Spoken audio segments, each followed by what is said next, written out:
Hello everyone, this is Mayank Kothari and welcome back to my channel C A Mayank Kothari. बहुत time बाद में मैं आपके साथ में वापस जुड़ने की थोड़ी सी कोशिश कर रहा हूँ।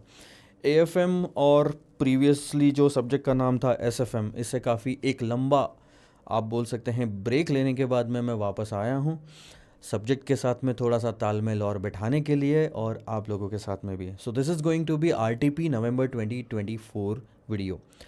इस आरटीपी के डिस्कशन को हम दो हिस्सों में डिवाइड करेंगे। पहले वाला जो डिस्कशन रहेगा तकरीबन 2.5 आवर्स का ये वीडियो रहेगा, जिसमें हम फर्स्ट से लेके 8th क्वेश्चन तक हम डिस्कस करेंगे, और सेकंड वीडियो जस्ट इसके बाद में मैं दूसरे दिन डालूंगा, वो है 9th से लेके 15th तक। तो दो वीडियो के अंदर में हम पूरा का पूरा आरटीपी का डिस्कशन करेंगे। जो भी कॉन्सेप्ट्स है वो हम उसमें सीखेंगे, पढ़ेंगे, सीखेंगे, और मज़े से वो भी। मेरी आपसे बहुत ही ज़्यादा रिक्वेस्ट है कि अपना टाइम सेव करें, जितना आपको ज़रूरी है उन कॉन्सेप्ट्स को देखें, समझें अच्छे से, और फिर आगे बढ़ें। जो भी आपको डाउट होगा इन क्वेश्चंस में आप कमेंट सेक्शन में पूछ सकते हैं। अगर आपको ज़्यादा डाउट है जिसमें जैसे आपको इमेज वगैरह शेयर करना है, तो you can contact me on Telegram as well. Telegram नहीं तो इंस्टाग्राम पे आप C A Mayank Kothari search करेंगे, you can ask me all the doubts on this RTP. So I hope कि आप इन्जॉय करें। और जिन जिन के पास में कंपाइलर 4 कंपाइलर 5 है, उन लोगों के लिए मैं एक और अपडेट लाने वाला हूँ। Compiler 5 we have launched. ये 3 आपको जो बुक्स दिख रही है, तो ये लेटेस्ट है, एएफएम के लिए फर्स्ट कॉपी है। And it is going to be, मेरे को आज ही ये किताबें हाथ में आई है प्रिंट होके, तो it is going to be a wonderful experience for all of you guys as well. Let's start with the revision test paper of AFM, C A final AFM for November 2024। चलो तो start करते हैं sir. This is going to be the first question of your RTP November 2024। जो पहला question है आपका वो है चैप्टर पोर्टफोलियो मैनेजमेंट पे। अब पहला क्वेश्चन जो है वो मोस्टली एक जो कॉन्सेप्ट है आपका शार्पेज इंडेक्स मॉडल, उस पे है। यहाँ हम लिख देते हैं, हम उसको शॉर्ट में सिम कहते हैं।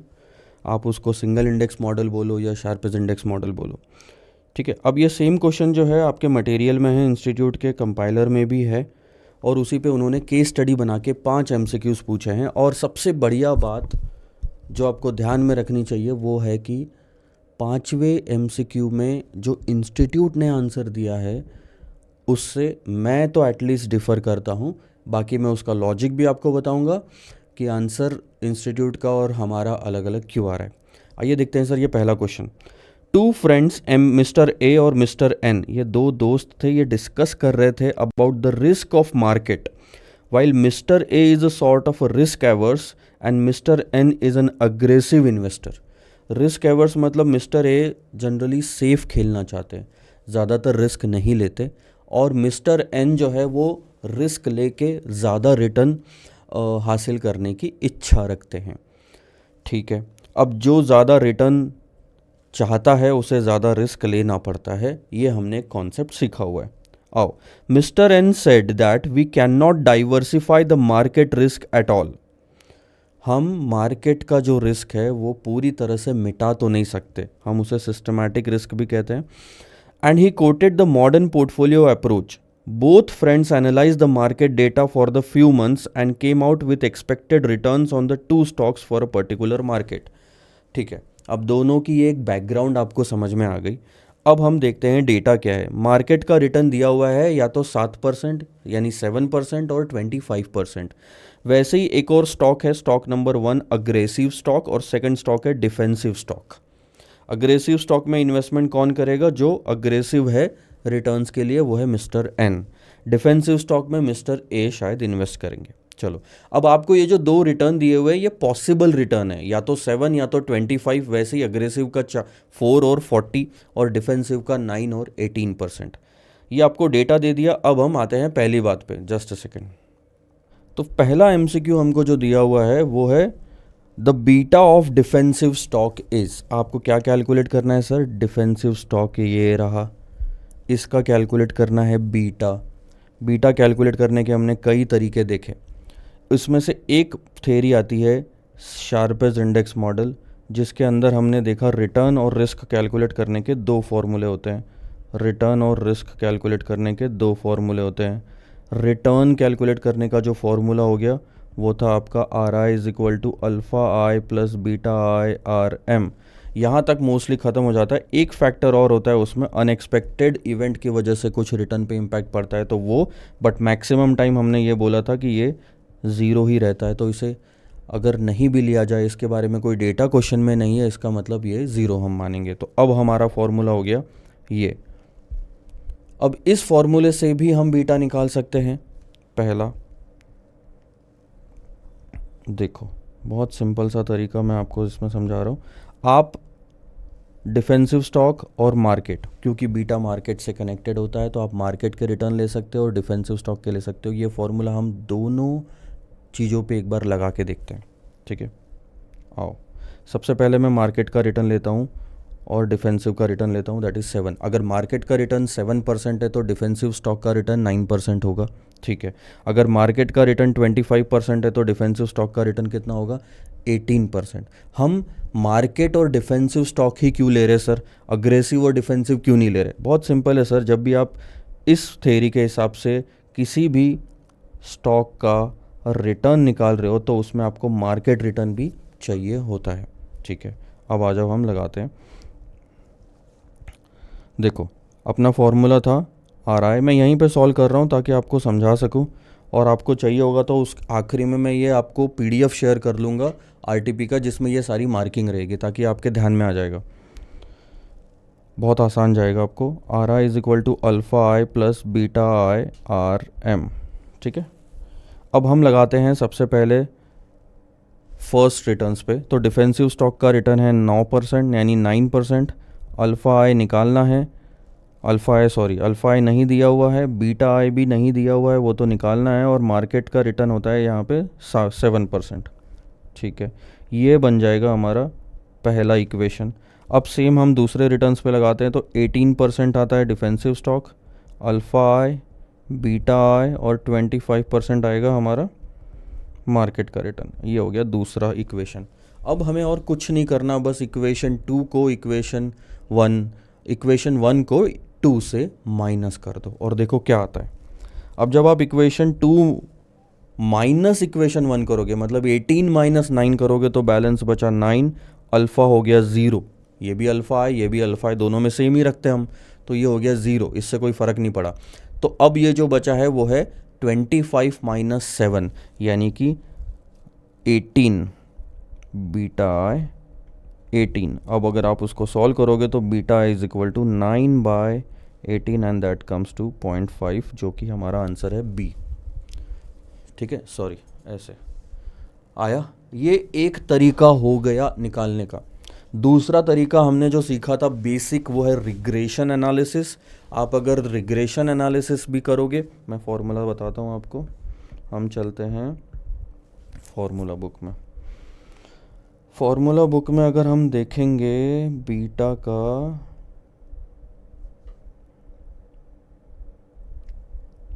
बीटा, हाँ, ये रहा रिग्रेशन एनालिसिस। इसमें भी मार्केट और स्टॉक के रिटर्न है। अगर इस मेथड से भी जाओगे तो आंसर सेम ही आता है। बस फ़र्क ये है सर कि ये वाला फॉर्मूला रिग्रेशन एनालिसिस का, ध्यान दीजिए, तब लगाना ज़्यादा फ़ायदेमंद है जब आपको 2, 4, 5, 6, 7 ऐसे पॉसिबल रिटर्न्स दिए हुए। 2 रिटर्न्स एक्सपेक्टेड पॉसिबल रिटर्न्स अगर दिए हैं तो ये फॉर्मूला आपको टाइम कंज्यूमिंग प्रोसेस बन जाएगा। आंसर तो सर सेम आएगा लेकिन टाइम कंज्यूमिंग प्रोसेस बन जाएगा, इसीलिए हमने ये वाला फॉर्मूला इस्तेमाल नहीं करा। अब एक और मैं शॉर्टकट आपको बताता हूँ। जब भी कभी बीटा निकालना हो और पॉसिबल रिटर्न सिर्फ 2 दिए हो, 7%, 25%, और भी ज़्यादा पॉसिबल रिटर्न्स हो सकते थे पर डेटा नहीं है, तो 2 ही पॉसिबल रिटर्न हो तो आपको बीटा निकालने का एक और तरीका है। वो है सर इन दोनों के बीच का डिफरेंस, यानी कि जो स्टॉक का बीटा निकालना है उनमें रिटर्न्स का वेरिएशन कितना है। सो 18 minus 9 that is 9 divided by market के रिटर्न्स का वेरिएशन कितना है, 25 माइनस 7 दैट इज़ 18। 9/18 करोगे तो फिर आंसर 0.5 फटाक से निकल गया। तो ये 2 पॉसिबल तरीके हैं। हालांकि ये जो डिफरेंस वाला मैंने आपको बताया, वेरिएशन वाला तरीका, ये सिर्फ तभी पॉसिबल है जब 2 ही पॉसिबल रिटर्न्स आपको दिए हो। चलो सर आगे बढ़ते हैं। अब सेकंड ऑप्शन देखो, सेकंड एमसीक्यू जो आपको दिया हुआ है question, if the market return is equally likely, equally likely का मतलब चांसेस 50-50 है, 50% चांसेस है, यानी कि प्रोबेबिलिटी है कि मार्केट का रिटर्न 7% होगा, और 50% चांसेस है कि मार्केट का रिटर्न 25% होगा, इक्वली लाइकली। अब देखो, अगर मार्केट का रिटर्न 7% होने की प्रोबेबिलिटी 0.5 है, तो अग्रेसिव के 4 होने की भी प्रोबेबिलिटी 0.5 हुई, डिफेंसिव के 9 होने की भी प्रोबेबिलिटी 0.5 हुई, क्योंकि जब मार्केट 7% रिटर्न देगा तब जाके अग्रेसिव 4 और डिफेंसिव 9% रिटर्न देगा। सेम इज विद दिस, ठीक है। यानी कि इन्होंने एक सिंपल लैंग्वेज में आपको बोल दिया कि प्रोबेबिलिटी 0.5 कंसिडर करो, ठीक है। अब वो बोलते हैं कि अगर ऐसा है तो अग्रेसिव स्टॉक का एक्सपेक्टेड रिटर्न कितना होगा। एक्सपेक्टेड रिटर्न इज सिंपल, जो भी आपको रिटर्न्स दिए हैं उसको 0.5 से मल्टीप्लाई करके टोटल कर लो, कहानी खत्म। ये आ गया 2%, ये आ गया 20%, ये हो गया 22%। क्योंकि प्रोबेबिलिटी बहुत सिंपल आपको दे दी, तो इसका आंसर आया सी। आगे बढ़े, alpha of the defensive stock. अब आपको अल्फा निकालना है। अल्फा होता क्या है सर? जब हमने कैपिटल एसेट प्राइसिंग मॉडल से आगे हम बढ़े, और उसके बाद जब हमने सिंगल इंडेक्स मॉडल पे ध्यान दिया था, और उसके बाद जेनसन्स अल्फ़ा नाम का आपने एक कॉन्सेप्ट समझा था, तो हमने वहाँ डिस्कस करा था कि अल्फ़ा का मतलब होता है कि जितना हम एक्सपेक्ट कर रहे हैं, मान लो फॉर एग्जांपल किसी स्टॉक में हमने एक्सपेक्ट किया था 10% यानी 10% रिटर्न, और हमें मिला 12% रिटर्न, तो अल्फ़ा क्या हो गया? 2% यानी कि 2। अल्फ़ा डिनोट करता है कि आपकी एक्सपेक्टेशन से कितना ज़्यादा आप कमा रहे हो। 2% रिटर्न तब आता है वो, यानी कि जो आपने एक्सपेक्ट करा था और जो आपको मिला, एक्चुअल माइनस एक्सपेक्टेड रिटर्न, या फिर जो आपको मिला माइनस जो आपको चाहिए था, रिक्वायर्ड रिटर्न, तो वो डिफरेंस जो है वो उसे अल्फ़ा कहते हैं। यानी उम्मीद से ज़्यादा जो मिला वो अल्फ़ा है। अल्फ़ा निगेटिव भी जा सकता है, अगर उम्मीद से कम मिला तो अल्फ़ा क्या हुआ? निगेटिव हुआ, ठीक है। अब डिफेंसिव स्टॉक का हमें अल्फ़ा निकालना है। हमने शार्पस इंडेक्स मॉडल का फॉर्मूला अभी अभी देखा, वो था sir R I is equal to alpha I plus beta I R M, जिसमें हमने बीटा ऑलरेडी निकाल लिया, आर आई आर एम हमारे पास में है, तो बचा क्या? अल्फ़ा। ले लो, कोई भी एक ले लो। ये देखो, अब आपके पास में ये दो पॉसिबल रिटर्न है, 7, 25 और उसी लाइन में 9 और 18। आप इसमें से कोई भी ले लो, आपका आंसर सेम आएगा। तो हम पहले लेके देखते हैं सर, 7% अल्फ़ा आई, बीटा हमने अभी अभी निकाला था डिफेंसिव का 0.5, और अच्छा मैंने थोड़ी सी गलती कर दी क्या? हाँ, डिफेंसिव का स्टॉक का रिटर्न 9% है, तो हम यहाँ 9 रखेंगे, यहाँ 7 रखेंगे। आंसर देखना, 9 is equal to alpha I plus, ये हो गया आपका 3.5, और alpha I is equal to 9 minus 3.5 अगर आप करोगे तो वो आएगा आपका 5.5%। आप दूसरे भी रिटर्न्स लेके देख लो ताकि आपका मन शांत हो जाए। 25 मार्केट का रिटर्न है और उस टाइम पे डिफेंसिव का रिटर्न आ रहा है 18, सो हम वो भी रख के देख लेते हैं। 18 is equal to alpha I plus 0.5 into 25, 18 alpha I, ये आपका हो गया तक क्या? 12.5। सो अल्फ़ा आई 18 में से 12.5 आप माइनस करोगे तो आपका आंसर अगेन आएगा 5.5%। 5.5% क्या है सर? आंसर निकालना आसान है, क्वेश्चन में मार्क्स में, एग्ज़ाम में सॉरी मार्क्स मिल जाएंगे आपको, पर अगर किसी और तरीके से पूछा गया तो आप फंस सकते हो, अगर सिर्फ आपको फार्मूला बेस्ड कैलकुलेशंस आते हैं तो। अल्फ़ा का मतलब ये होता है कि जो आपने उम्मीद लगाई थी, मैं एक एग्जांपल हाइपोथेटिकल लेके चल रहा हूँ, लेट से आपने बोला था कि आपको 12% रिटर्न चाहिए डिफेंसिव स्टॉक से, लेकिन आपको मिला कितना? 17.5%, यानी कि 5.5% एक्स्ट्रा, ये है अल्फ़ा। या फिर आपको 12% चाहिए और आपको उम्मीद है कि 17.5% मिल जाएगा, उम्मीद है, तो वो 5.5% भी मिल जाएगा अल्फ़ा आपको, ये उम्मीद आप लगा सकते हो। सो यहाँ पे 5.5%। अब एक और चीज़ मैं आपको एक्स्ट्रा बता रहा हूँ, अगर ये रिटर्न आपका एक्चुअल है 17.5 तो अल्फ़ा भी एक्चुअल हुआ। अगर ये रिटर्न आपका एक्सपेक्टेड है, ये तो रिक्वायर्ड है यहाँ पे, ठीक है, पर आपको उम्मीद है कि 17.5% मिल जाएगा, तो अल्फ़ा भी हुआ आपका एक्सपेक्टेड। सिंपल, डेटा जैसा है वैसा ही आपको रिजल्ट मिलेगा। अब फोर्थ वाला थोड़ा थ्योरेटिकल है, या आपने अगर थ्योरी पढ़ी होगी तो आपको अंदाज़ा होगा। मॉडर्न पोर्टफोलियो थ्योरी किसने बनाई थी, किसकी वजह से थी? हैरी मार्कोविट्ज़। ये तो नाम पढ़ पढ़ के ही आ जाएगा, और ये रटने वाला ही काम है, इसमें कोई कॉन्सेप्ट नहीं है। सॉरी, इसका कॉन्सेप्ट बताओ क्यों हैरी मार्कोविट्ज़ ही आया, ठीक है। अब लास्ट वाला कॉन्सेप्ट है, थोड़ा सा ये समझो क्योंकि ये सबसे ज़्यादा इंपॉर्टेंट है। कैपिटल मार्केट लाइन थ्योरी, जो as per the capital market line theory, the portfolios lying on the CML over the market portfolio। अब दो तीन चीज़ें, सबसे पहले तो कैपिटल मार्केट लाइन थ्योरी, उस थ्योरी के हिसाब से जो भी हमारा पोर्टफोलियो है, अगर वो कैपिटल मार्केट लाइन पे आता है, उस लाइन पे आता है, मैं अभी समझाऊंगा आपको डायग्राम से, लाइन पे आता है, और वो भी ओवर द मार्केट पोर्टफोलियो, मतलब मार्केट पोर्टफोलियो के बाद, ओवर यानी बियॉन्ड, बाद, ऐसे वर्ड्स, क्योंकि यही सारा वर्डिंग है जिससे थोड़ा सा कंफ्यूजन पैदा होता है। अब मैं आपको लेके चलता हूँ इंस्टीट्यूट के खुद के मटेरियल में, और आपको थोड़ा सा डायग्राम की मदद से समझाता हूँ, ठीक है। अब आ जाओ, ये 6.32 पेज नंबर पे मिलेगा इंस्टीट्यूट के आपको। यह है कैपिटल मार्केट थ्योरी। जिन जिन ने नहीं पढ़ी, बस एक पेज का है और एक पेज भी पूरा नहीं है, थोड़ा सा पढ़ लेना, थ्योरी समझ में आ जाएगा। अब देखो, ये हमने एक डायग्राम बनाई। हमने डायग्राम में एक्स एक्सिस जो है उसको कंसिडर करा स्टैंडर्ड डेविएशन यानी कि रिस्क, और वाई एक्सिस को कंसिडर करा एक्सपेक्टेड रिटर्न यानी कि आपका रिटर्न। अब आपने ध्यान दिया होगा कि जब रिस्क आपका ज़ीरो है तब आप कितना कमा रहे हो, जितना risk free rate of return है, RF, यानी इस पॉइंट पे अगर आपका रिस्क है तो आपका रिटर्न इतना होगा। That is the bare minimum return that you will earn without considering, without taking any risk, ठीक है। Now from this point onwards if you move on the right side, that means अगर आप अपना risk बढ़ाते जाते हो तो return भी बढ़ते जाता है, ठीक है। एक ऑब्वियस सी बात है, एक बेसिक कॉन्सेप्ट है, higher the risk higher the return. अब इसके बाद आते हैं, ये जो लाइन है, ये लाइन क्या रिप्रेजेंट करती है मैं आपको बता देता हूँ। ये लाइन रिप्रेजेंट करती है एक पोर्टफोलियो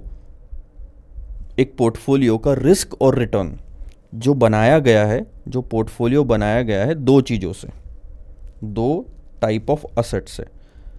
एक है मार्केट यानी कि अपना ओवरऑल सेंसेक्स और अपना निफ्टी, ये पूरा मार्केट, और एक है आपका risk free asset, FD and all में इन्वेस्टमेंट करना जहाँ पे रिस्क बिल्कुल भी नहीं है, ठीक है। जब आपके पास 100 रुपये है और 100 रुपये में से सारा पैसा आप सिर्फ इन दो तरह के एसेट में लगा रहे हो, TCS में नहीं लगा रहे, रिलायंस में नहीं लगा रहे, ऐसे कोई भी इंडिविजुअल स्टॉक्स में ना लगाते हुए या और कोई इंस्ट्रूमेंट में ना लगाते हुए सिर्फ इन दो में लगा रहे हो, तो उनका जितना भी रिस्क होगा उस पे आपको क्या क्या रिटर्न मिलेगा, ये वो लाइन दिखाती है। इसे कहते हैं कैपिटल मार्केट लाइन। यानी कि आप अगर इस पॉइंट पे खड़े हो तो आपने कुछ पैसा रिस्क फ्री एसेट में लगाया, कुछ मार्केट में लगाया, उस दोनों का मिला के जो पोर्टफोलियो बना, उस पोर्टफोलियो का रिस्क है ये, उस मार्केट पोर्टफोलियो का रिस्क है ये, और रिटर्न है ये, ठीक है। ये पूरी लाइन सिर्फ इसी चीज को दर्शाती है कि रिस्क फ्री एसेट और मार्केट में आपने कितना इन्वेस्टमेंट करा, ठीक है। एक बेसिक चीज आपको समझ में आ गई। ये पूरी लाइन आपको एक ऐसे पोर्टफोलियो के बारे में बताती है जो बनाया गया है रिस्क फ्री एसेट और मार्केट को मिला के, ठीक है। तो किसी भी पॉइंट पे आप इस पोर्टफोलियो का रिस्क और रिटर्न जान सकते हैं। यही है कैपिटल मार्केट लाइन। ये जो लाइन बनी है इसे कहते हैं कैपिटल मार्केट लाइन।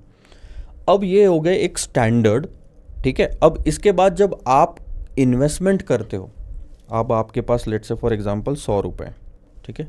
अब आप 100 रुपये में से, मैं कुछ पॉसिबिलिटीज़ ले लेता हूँ। ये मान लो ये है रिस्क फ्री एसेट, ये है मार्केट। ध्यान देना मेरी बात पे। मान लो आपने 10 रुपये इन्वेस्ट करे रिस्क फ्री में, मार्केट में करे 90, यहाँ 20, यहाँ 80, 50 50, या फिर 80 20, 90 और ले लो 10 और 100 और 0 ले लो। एक और चीज़ ले लेते हैं,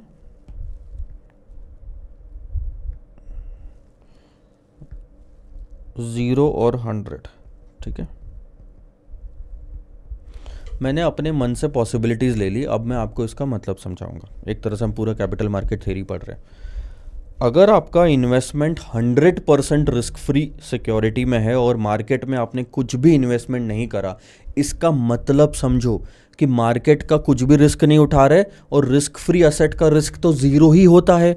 यानी कि आप यहाँ खड़े हो, ये जो पॉइंट है ना, ये जो पोर्टफोलियो आपने बनाया है, ये इस पॉइंट पे दिखेगा आपको जब आप इस ग्राफ में उसको डालोगे। आई बात समझ में? अब आप परसेंटेज बदलते जाओ और ये लाइन उधर सरकते जाएगी। और कब तक सरकेगी मैं आपको ये भी समझा रहा हूँ। ये जो पॉइंट आएगा ना, धीरे धीरे जैसे आप ऊपर जाओगे कि आपने रिस्क फ्री एसेट में कुछ भी नहीं डाला और मार्केट में 100% डाल दिया, वो पॉइंट आता है ये जो ब्लू वाला मैंने मार्क करा है जहाँ पे बी लिखा हुआ है। यानी कि जितनी भी पॉसिबल ऑप्शंस है वो सिर्फ और सिर्फ इसी लाइन में आते। इसको कहा जाता है लेंडिंग पोर्टफोलियो। लेंडिंग पोर्टफोलियो का मतलब आपने इन्वेस्ट करा है, अपना पैसा लगाया है, ठीक है। अब आपको इस पे क्लैरिटी और आएगी जब हम बात करेंगे बोरोविंग पोर्टफोलियो क्या होता है। अब मैंने तो आपको स्टार्टिंग में बोला कि जितने भी पॉसिबल ऑप्शंस है पर वो थोड़ा गलत था। एक तरह की पॉसिबिलिटी और हो सकती है, मैं आपको अभी समझा देता हूँ। वो पॉसिबिलिटी क्या है सर? वो पॉसिबिलिटी है कि रिस्क आपके पास 100 रुपये तो थे, ध्यान देना, 100 रुपये तो थे और 50 रुपये आपने रिस्क फ्री सिक्योरिटी पे, रिस्क फ्री रेट पे बोरो करे। 50 रुपये आपने रिस्क फ्री रेट पे बोरो करे। अब आपके पास कितने हो गए सर? आपके पास थे पहले 100, आपने 50 रुपये और बोरो करे और पूरा मार्केट में डाल दिया 150 का। तो टोटल कितना? अभी भी टोटल 100 है। दोनों का टोटल लगाओगे तो अभी भी 100 है, क्योंकि 50 अब निगेटिव में दिखेगा।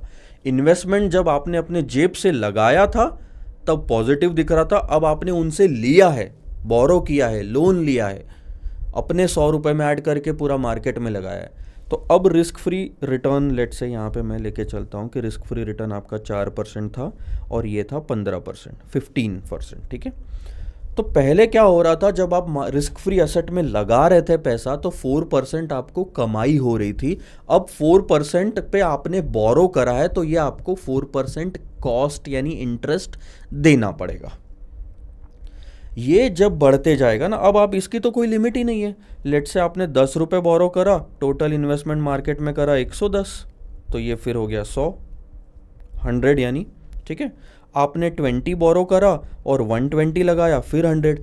ये जो पोर्टफोलियोज आते हैं इन्हें कहा जाता है बोरोविंग पोर्टफोलियो, जो कि आपको दिखेंगे इस लाइन पे। है तो अभी भी दो ही का ही कॉम्बिनेशन ना, रिस्क फ्री सिक्योरिटी और मार्केट, लेकिन कॉम्बिनेशन में अब हम बोरो कर रहे हैं रिस्क फ्री सिक्योरिटी पे और मार्केट में लगा रहे हैं। यहां रिस्क बढ़ जाता है क्योंकि मार्केट में अब ज्यादा पैसा जा रहा है, तो ज्यादा रिस्क आप उठा रहे हो। इसीलिए देखना ये बोरोविंग पोर्टफोलियो उस साइड में आएगा क्योंकि रिस्क बढ़ते जा रहा है और रिटर्न भी बढ़ते जा रहा है।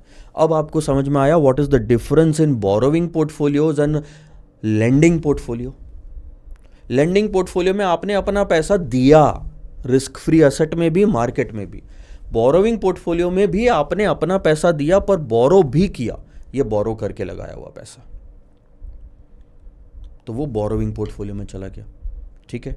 अब आपको लेंडिंग पोर्टफोलियो अगर किसी ने पूछा तो आप क्या बोलोगे कि अपना पोर्टफोलियो जो कि कैपिटल मार्केट लाइन पे हो। पहला कंडीशन, अपना पोर्टफोलियो का मतलब क्या हुआ कि लेट्स से आपने कोई भी ऐसे शेयर्स और इन्वेस्टमेंट में इन्वेस्ट करा जो कि इस लाइन पे आ रहा है, ब्लू लाइन पे, जो कि एक तरह का मार्केट का ही पोर्टफोलियो का तरीका है।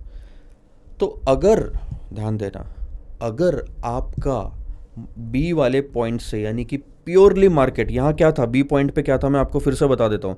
रिस्क फ्री एसेट में 0% इन्वेस्टमेंट था और मार्केट में 100% इन्वेस्टमेंट था।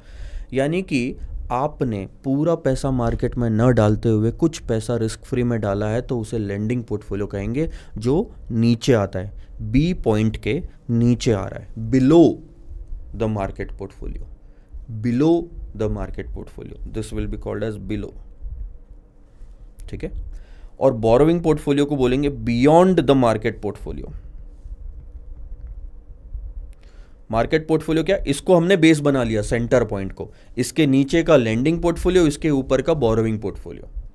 ठीक है, अब आपको इतना तो समझ गया। अब क्वेश्चन क्या था, और अगर यहां पे है तो सॉरी, हाँ एक चीज और मैं बताना भूल गया आपको, यहां पे है तो क्या हो गया, बी पॉइंट पे है तो क्या हो गया, बी पॉइंट पे है तो भैया जितना मार्केट का रिस्क है उतना ही आप रिस्क उठा रहे हो। ये रिस्कलेस पोर्टफोलियो हो गया, जहां पे आप कोई रिस्क ले ही नहीं रहे, रिस्कलेस पोर्टफोलियो हो गया। ठीक है। अब क्वेश्चन क्या था हमारा, हम वापस जाते हैं और देखते हैं। ये रहा, as per the capital market line, अगर हमारा पोर्टफोलियो लाए करता है कैपिटल मार्केट लाइन पे, यानी उसी लाइन पे है वो पोर्टफोलियो, ना उसके उधर ऊपर है ना नीचे है, ठीक है, उसी लाइन पे है, over the market portfolio, over the market portfolio. Over का मतलब अब आप क्या लोगे, यहां पे क्या कहते हैं, इंटरप्रिटेशन का खेल है। ओवर का मतलब तो देखो मैं यही लूंगा जो दूसरी भाषा में जिसको हम बोलते हैं बियॉन्ड, बियॉन्ड। एक आपका ओवर का मतलब एक और निकल सकता है, वो है सर कि मैं अब दूसरा कलर इस्तेमाल कर लेता हूं ताकि कंफ्यूजन ना हो। अब अगर ये है मार्केट पोर्टफोलियो, ठीक है, ओवर का मतलब ये वाला एरिया भी आ सकता है, वो एरिया जो कि कैपिटल मार्केट लाइन पे नहीं है पर उसके ऊपर है, या फिर आप ये ले लो, ये वाला एरिया इस लाइन के ऊपर। ओवर का मतलब यही हो ना कि मार्केट पोर्टफोलियो के ऊपर, मार्केट पोर्टफोलियो के ऊपर। पर अगर वो मार्केट पोर्टफोलियो के ऊपर आया तो वो कैप मार्केट पोर्टफोलियो पे लाए नहीं करेगा सर, उसके ऊपर चला जाएगा। क्वेश्चन में क्लियरली लिखा है कि हमारा जो पोर्टफोलियो है वो इसी लाइन पे लाई करता है और ऊपर है, तो हम सिर्फ और सिर्फ बियॉन्ड वाला ही वर्ड पकड़ सकते हैं यहाँ पे, और उसका आंसर आता है बोरोइंग पोर्टफोलियो। जबकि इंस्टीट्यूट ने आंसर दिया है, आप अगर इसका फाइनल आंसर देखोगे तो इंस्टीट्यूट बोलता है कि it should be diversified portfolio. Diversified portfolio कब होता है, मैं आपको और अच्छे से समझा देता हूँ। डाइवर्सिफाइड पोर्टफोलियो इस लाइन पे नहीं आएगा सर, इसके ऊपर आ सकता है, नीचे आ सकता है, आप अगर मार्केट को भी बीट कर रहे हो तो सो वो इसके लाइन के ऊपर नहीं आएगा, उसे आप डाइवर्सिफाइड पोर्टफोलियो नहीं बोलोगे, over lying on the market portfolio and over the market portfolio. ऐसा ओवर का आप बिलो तो ले नहीं सकते मतलब। तो यहाँ एक थोड़ा सा इशू आता है, अब कैसे इंस्टीट्यूट को टैकल करना है ये आपको देखना है। एक सर एग्ज़ाम में एग्जैक्ट क्वेश्चन आ गया तो क्या करेंगे, अगर एग्जैक्ट लाइंस आई ऐसी तो अपना एक्सप्लेनेशन इसके हिसाब से देना, बोरोइंग के हिसाब से आंसर, लेकिन डाइवर्सिफाइड पोर्टफोलियो लिख के आना, क्योंकि मार्क्स नहीं कटने चाहिए at the end of the day. जो नॉलेज है वो एग्ज़ाम के बाद हम अपनी लाइफ में अप्लाई कर सकते हैं, जो सच है वो। ठीक है, ये हो गया आपका क्वेश्चन नंबर 1। अब मुड़ते हैं सर क्वेश्चन नंबर 2 पे। आइए, अब यह है क्वेश्चन नंबर 2 म्यूचुअल फंड्स का। ये बेसिकली प्रैक्टिकल क्वेश्चन को इन्होंने मल्टीपल चॉइस क्वेश्चन में कन्वर्ट कर दिया है। मोर और लेस ये प्रैक्टिकली है, मतलब आपको पूरा कैलकुलेशन रफ में प्रैक्टिकल की तरह ही करना है। Mister X on 1 July 2021 during the IPO initial offer of some mutual fund invested in 10,000 units.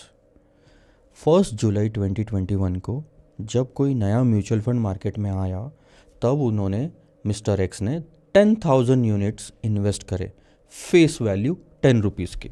तो हम एक ना टाइमलाइन बना लेते हैं, सबसे ज़्यादा फ़ायदा आपको इससे होगा, टाइमलाइन से। ठीक है, ये है आपका 1 जुलाई 2021। यहाँ पे आपने नंबर ऑफ़ यूनिट्स कितने इन्वेस्ट करे, N0 ले लेंगे हम इसको, या N ले लो फ़िलहाल तो, 10,000। और यहाँ पे नेट असेट वैल्यू कितनी थी, नेट असेट वैल्यू थी आपकी 10 रुपये। तो आपने कितने रुपए इन्वेस्ट करे, 1 lakh. So your total investment is 1 lakh rupees. Okay, now let's move ahead.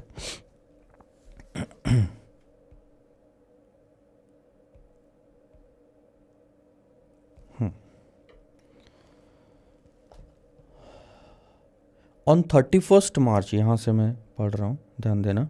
On 31 मार्च 2022, एक तरह से अगर आप ध्यान दोगे तो कितने महीनों बाद, जुलाई से लेके, पूरा जुलाई है, 1 जुलाई है, यानी कि पूरे 6 मंथ्स 21 के और 3 मंथ्स 22 के, यानी ठीक 9 मंथ्स बाद। ये कितना टाइम हो गया, 9 मंथ्स बाद, 31 मार्च 2022। The dividend paid by the mutual fund was 10% and Mr. X found that his annualized yield यानी कि रिटर्न, और वो भी उसने annualized बोला, जबकि इन्वेस्टमेंट करे हुए सिर्फ 9 महीने हुए हैं अभी तक, 9 मंथ्स। तो हुआ क्या होगा कि जो भी रिटर्न 9 मंथ्स का आया, उसने 9 मंथ्स के रिटर्न को उन्होंने 12 मंथ्स में कन्वर्ट करके हमको दिया, जो कि आया 153.33। जब 9 मंथ्स का रिटर्न 12 मंथ्स में कन्वर्ट हो सकता है, तो क्या 12 मंथ्स का रिटर्न 9 मंथ्स में कन्वर्ट हो सकता है वापस डेटा पे आने के लिए? यस सर, हो सकता है। ठीक है, तो सबसे पहले मैं डिविडेंड की बात करता हूँ। 10% यानी 10% डिविडेंड दिया गया। डिविडेंड जो 10% का है, जब कुछ नहीं दिया होता है तो हम इसे मान के चलते हैं कि यह है रेट। ठीक है, एक होता है रेट, एक होता है यील्ड, एक होता है पे आउट रेशो। ये हमने 3 चीज़ें पढ़ी थी। रेट लगता है फेस वैल्यू पे, यील्ड लगता है मार्केट प्राइस पे, और पे आउट लगता है अर्निंग्स पे या ईपीएस पे। ठीक है, ये हम अगर रेट पकड़ेंगे तो ये लगेगा फेस वैल्यू पे, जो थी 10 रुपीज़।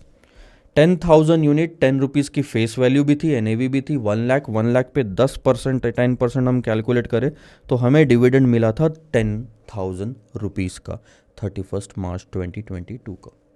ठीक है, एक चीज़। दूसरा आप ध्यान दो, रिटर्न कैसे कैलकुलेट करते हैं म्यूचुअल फंड में। अभी तक कोई और कॉम्बिनेशन तो आया नहीं, तो बहुत सिंपल सा कैलकुलेशन में लेके चलता हूँ। इसे अगर हम N0 माने, ये NAV 0 माने, तो यहाँ पे जो नंबर ऑफ़ यूनिट्स होंगे, अच्छा नंबर ऑफ़ यूनिट्स तो हमारे लिए अभी सेम ही है, ये N1 है और ये NAV 1 है। ठीक है, अब हमें रिटर्न अगर निकालना है तो बहुत सिंपल, 2 चीज़ों से हमें रिटर्न मिलता है। एक तो NAV यानी कि हमारी मार्केट प्राइस कितनी बढ़ी, 10 रुपये का कितना हुआ, उन दोनों के बीच का डिफरेंस, और ये 10,000 रुपये का डिविडेंड। ये 2, कैपिटल एप्रिसिएशन और डिविडेंड। ठीक है, तो रिटर्न कैलकुलेट करना है तो सिंपल सा, मैं अभी सिंपल सब शब्दों में ले लेता हूँ, capital appreciation plus dividend divided by initial investment. Portfolio में भी पढ़ा था। कैपिटल एप्रिसिएशन कैसे निकालोगे सर?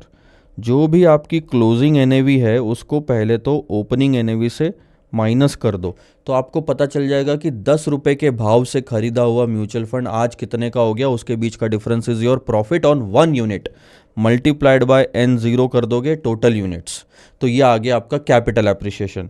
इसके बाद आपको डिविडेंड निकालना है, वो आपने निकाला हुआ है 10,000, और इनिशियल इन्वेस्टमेंट है आपका 1 लाख। ये मैं टोटलिटी में कैलकुलेट कर रहा हूँ। ठीक है, अब अगर हम और आगे जाए, हाँ अब बात आती है रिटर्न की। रिटर्न यानी कि यील्ड। हमारा सारा का सारा इन्वेस्टमेंट अभी सिर्फ 9 मंथ्स का है, तो यहाँ पे 153.33% लिखना गलत हो जाएगा, क्योंकि ये रिटर्न है साल भर का। पहले तो आप इसे कन्वर्ट करो 9 मंथ्स में। ठीक है सर, अगर परसेंटेज हटा दे तो उसे लिखा जाएगा, ध्यान देना, परसेंटेज हटा दे तो उसे लिखा जाएगा 1.5, 153 है ना, 333। अब ये है 12 मंथ्स का, इसको 9 मंथ्स में कन्वर्ट कर दो तो कुछ रिटर्न आएगा आपका 1.5333 divided by 12 into 9, that's 1.149975, round of करेंगे तो 1.15 यानी 115%। आगे ये 1.15% हमने हटा दिया था। अब आप इसे सॉल्व कर लो। आपके पास में N0 भी है 10,000 यूनिट्स, आपके पास में 10 रुपये का NAV 0, ये मैं ढंग से लिख लेता हूँ, चलो हम थोड़ा साइड में लिख लेते हैं यहाँ पे फटाफट, क्योंकि रफ वर्किंग ही है। यहाँ पे मैं फिर से लिख लेता हूँ 1.15 इज इक्वल टू NAV 1 हमें निकालनी है, NAV 0 हमें पता थी 10 रुपये 10 rupees, multiplied by number of units थे हमारे पास 10,000 प्लस 10,000 का dividend divided by 1 lakh rupees. अब आप अगर इसे सॉल्व करोगे तो ये 1 लाख रुपीज़ इधर आ जाएंगे, 1,15,000 और वो 10,000 जो उधर डिविडेंड है वो इधर लाओगे तो माइनस हो जाएंगे 10,000, ये बचा 1,05,000। और फिर ये 10,000 भी अगर आप इधर लेके आओगे तो ये डिवीजन में आ जाएगा। अब क्या बचता है सर, 1,05,000, 5,000 डिवाइडेड बाय 10,000, 10.5 यानी कि 10.5 is equal to NAV 1 minus 10। तो आपका NAV 1 कितना आ गया, all and all NAV 1 is equal to 20.5, जो माइनस 10 है वो इधर आ जाएगा तो 20.5, ये आपका NAV 1 हो गया। अब देखो 20.5, आपको पूछा गया 31 मार्च 2022 को NAV कितनी होनी चाहिए पर यूनिट, वो रहा 20.5। ये कैलकुलेशन आपका पहला आंसर आ गया, ठीक है। तो अब ध्यान देना NAV 1 कितनी है यहाँ पे 20.50, ठीक है सर। अब और एक चीज़ आगे अगर हम बढ़े 153.33 से तो आपको समझ में आएगा ऑन 31 दिसंबर 2023 कितना टाइम हो गया। इस पॉइंट से अगर हम ले तो कितना टाइम हो गया, दिसंबर यहाँ से ठीक 9 महीने बाद है, फिर से 31 दिसंबर है ना, हाँ ये आपका 9 नहीं 9 और 12 9 मंथ्स में, तो 9 भी छोड़ो, पहले तो 12 मंथ्स लेते हैं। अगर और 12 मंथ्स आगे जाए तो वो आएगा 31 मार्च 23, और वहाँ से और 9 महीने आप आगे जाते हो तो आता है 31 दिसंबर 23, यानी 12 प्लस 9 21 मंथ्स बाद की डिटेल हमें दी गई है। 21 मंथ्स बाद 20% डिविडेंड दिया गया। कितना परसेंट डिविडेंड दिया गया सर, यहाँ पे दिया गया था 20% डिविडेंड। डिविडेंड का ये रेट है जो कि फेस वैल्यू पे लगना है, फेस वैल्यू तो 10 ही रुपये 10 रुपीज़। हाँ फ़र्क क्या रहेगा, अब नंबर ऑफ यूनिट 10,000 नहीं रहेंगे, इसका मैं रीज़न भी बताता हूँ, आगे पढ़ के आपको समझ में आएगा। ऑन 31 मार्च 2024, अब आप यहाँ से और 12 महीने यानी 12 मंथ्स ले लो, 31 वहाँ से 12 नहीं, यहाँ से तो 3 महीने ही आएगा, 31 मार्च 24, ठीक है। Mister x redeemed all his balance of 11,296.11 units. कितने यूनिट्स थे इस डेट को, 11,296.11। कितने खरीदे थे, 10,000। जब कोई इंसान 10,000 यूनिट खरीदता है तो 11 यानी 11,296 यूनिट्स बेचेगा कैसे, रिडीम कर लिए ना। ये कब बेचेगा, जब उसके पास बीच में कहीं तो एडिशनल यूनिट्स आए, लेकिन हमें कहीं पे भी ऐसी इंफॉर्मेशन नहीं दी गई है कि हमने वो यूनिट्स खरीदे। तो हुआ क्या होगा, एक कॉन्सेप्ट हुआ है जो आपको यहाँ पे साइलेंटली दिया गया है, वो है डिविडेंड री इन्वेस्टमेंट का। जब जब डिविडेंड मिला उसे हम अज्यूम करके चलेंगे कि वो री इन्वेस्ट हुआ है। री इन्वेस्ट जब होता है तो उस दिन के NAV पे होता है, जो जिस दिन डिविडेंड मिला उस दिन जो एनएवी होगी उस पे वो री इन्वेस्ट हो जाएगा और हमें एडिशनल यूनिट्स मिलेंगे, पहला पॉइंट। अब आप ऐसे एडिशनल यूनिट मिलते जाएंगे। दो ही ऐसे इंसिडेंट हुए जब डिविडेंड मिला।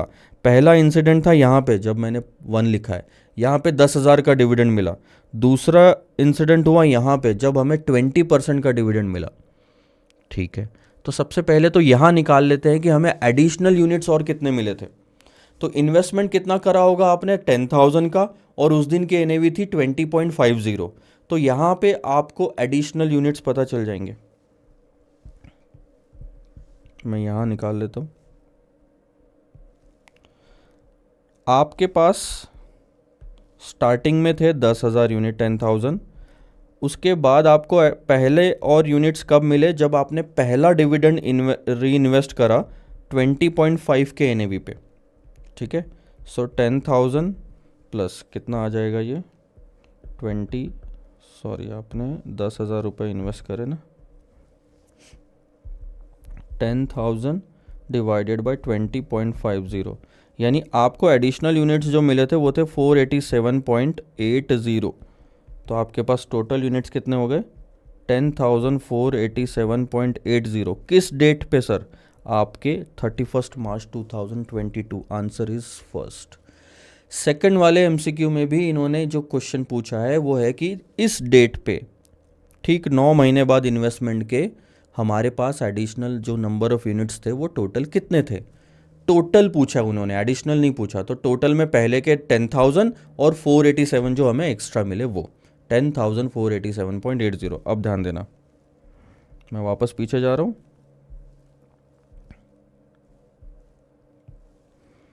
यानी कि आपके पास यहाँ पे कितने थे, 10,487.80। अब इसके बाद सीधा आपको डिटेल यहाँ की दी हुई है, यानी इस बीच में कुछ भी और नहीं हुआ। यानी हमारे पास यहाँ पे कितने यूनिट्स थे, 10,487.80 पहले। तो हमें डिविडेंड जो 20% का मिला सेकंड टाइम पे वो कितने यूनिट्स पे मिलेगा, जितने हमारे पास बैलेंस है, यानी कि 10,487.80। और उसको आप किससे मल्टीप्लाई करोगे, फेस वैल्यू 10 से, 10 से, क्योंकि डिविडेंड तो फेस वैल्यू पे ही मिलेगा। 20% ऑन 10 रुपये इज 2 रुपीज़। 2 रुपीज़ का डिविडेंड हर यूनिट पे। और आपके पास उस दिन कितना यूनिट थे, 10,487.80। आ जाओ, total dividend received by mister X on 31 मार्च 2023। उस दिन आपके पास में जो नंबर ऑफ यूनिट्स थे, चलो मैं वापस सिंपल से कैलकुलेशन लेता हूँ। आपको जो डिविडेंड रेट मिला वो था 20%, जिस पे फेस वैल्यू थी 10 रुपये की। तो डिविडेंड पर यूनिट हो गया आपका 2 रुपीज़ का, और नंबर ऑफ यूनिट्स आपके पास में जो उस दिन थे वो थे 10,487.80। ऊपर वाले क्वेश्चन से आया। अगर आप टोटल निकालोगे 10,487.80 मल्टीप्लाइड बाई 2, दैट्स 2975.6, 75.6, ये वाला आंसर सी। आपको उस दिन इतना डिविडेंड मिला, कितना, 20,975.6। आ जाओ लिख लेते हैं, इसी लाइन में लिखता हूँ मैं, 20,975.6 का हमें डिविडेंड मिला। जैसे हमने 10,000 का डिविडेंड उस दिन री इन्वेस्ट करा था, तो ऑब्वियस सी बात है हमने 20,975 का भी डिविडेंड री इन्वेस्ट करा होगा, पर उस दिन के एनएवी पे जो अभी हमें पता नहीं है, ये वाली, ठीक है, एनएवी पे। अब ये मैं हटा देता हूं। अब यहां की एनएवी कैसे निकालेंगे sir, question is this. NAV निकालने के कई सारे तरीके हैं, पर एक तरीका बहुत सिंपल है।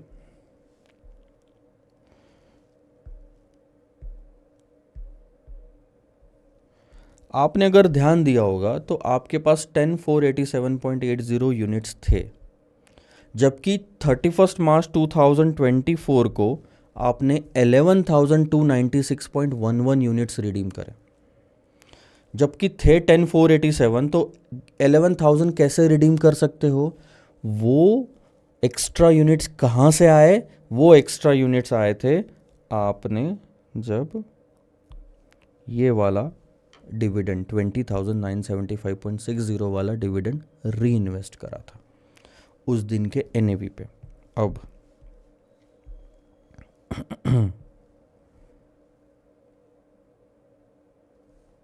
ध्यान देना, एडिशनल यूनिट्स कैसे निकालोगे? जो भी डिविडेंड आपने री इन्वेस्ट करा है वो उस दिन के एनएवी पे करा है। एनएवी थी 23 की, 31 मार्च 23 की। अब हमारे पास में एडिशनल यूनिट्स है क्या? निकाल सकते हैं सर, है तो नहीं। 11,296.11 माइनस 10,487.80, ये इन दोनों का जो डिफरेंस है कि उस दिन हमारे पास इतने थे लेकिन बेचे हमने इतने आखिरी में आगे जाके, तो ये एडिशनल यूनिट्स हमें कहाँ मिले होंगे? इसी डेट पे मिले होंगे, 31 मार्च 2023 को। ये एडिशनल यूनिट्स का आपका कैलकुलेशन। इसके बाद डिविडेंड जो आपने री इन्वेस्ट करा दैट इज़ 2975.60, इससे क्या आ जाएगा आपको? एनएवी आ जाएगी। आप कैलकुलेट कर लो, एनएवी आ जाएगी।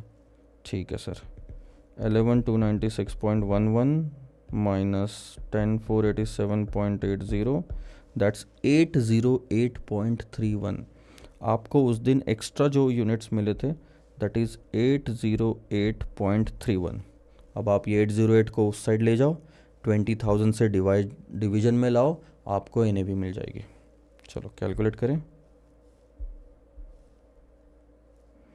2975.60 डिवाइडेड बाय 808.11, उस दिन की एनएवी आएगी आपकी 25.96। ये आपकी 25.95 या 96, क्लोजेस्ट पूछा उन्होंने, हमने क्लोजेस्ट में ये आंसर दे दिया। ये हमारी उस दिन के एनएवी है। अब मैं वापस पीछे ले जाता हूँ, अब ध्यान देना। हमें यहाँ पे एडिशनली 808.11 यूनिट्स मिले थे। आप 10,487 का 808 के साथ में एडिशन करोगे तो आपका आ जाएगा एग्जैक्टली 11,296.11 यूनिट्स। तब जाके आपने उतने यूनिट्स बेचे। अब बात आती है सिर्फ इन दो फिगर्स पे, 808 पे और 2975 पे। जैसे यहाँ पे आई थी 10,000 रुपीज़ आपने 20.50 पे री इन्वेस्ट करे तो आपको 487 यूनिट्स और मिले थे 10,000 के ऊपर में। वैसे ही आपने इतना डिविडेंड कितने एनएवी पे इन्वेस्ट करा होगा तो इतने यूनिट्स मिले, 2975.60 डिवाइडेड बाय 808.11। आपको यहाँ की एनएवी मिल जाएगी जो आ रही थी 25.95। ख़त्म कहानी। ठीक है, अब आप देख लेना बीच में जितने भी पैसे आपको मिले वो आपने वापस इन्वेस्ट कर दिए, यानी आपके हाथ में अभी भी कुछ भी नहीं है पैसों के मामले में। सबसे पहले आपके पास 1 लाख रुपीज़ थे, वो आपने दे दिए। उसके बाद 10,000 रुपीज़ आए, वो भी आपने दे दिए, यानी कि री इन्वेस्ट कर दिए। उसके बाद 20,975.60 आया, वो भी आपने री इन्वेस्ट कर दिया।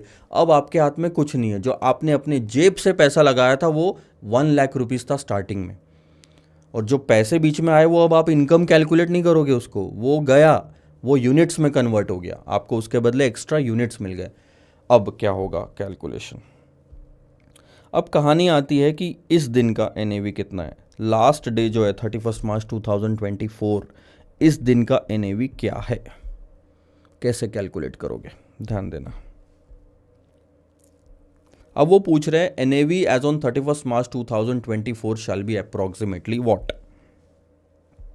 अगर हमारे पास इधर स्पेस हो तो अब देखो, मैं आपको वापस से डायग्राम, वहाँ पे बहुत सारी वर्किंग हो गई इसलिए। ये था आपका N0, यहाँ आपने 10,000 यूनिट्स खरीदे, एनएवी 0 थी आपकी 10 रुपये, और आपने इन्वेस्टमेंट करा था 1 लाख का। ठीक है, आपकी N1 यानी end of the year 31 March 2024 का 11,970 कितना बेचा आपने? हाँ, 11,296.11 यूनिट्स आपने बेचे यहाँ की एनएवी पे, जो कि हमें निकालनी है। ठीक है, इसके बीच दो ऐसे इंसिडेंट्स हुए जब आपको डिविडेंड मिला था पर आपने वो री इन्वेस्ट कर दिया।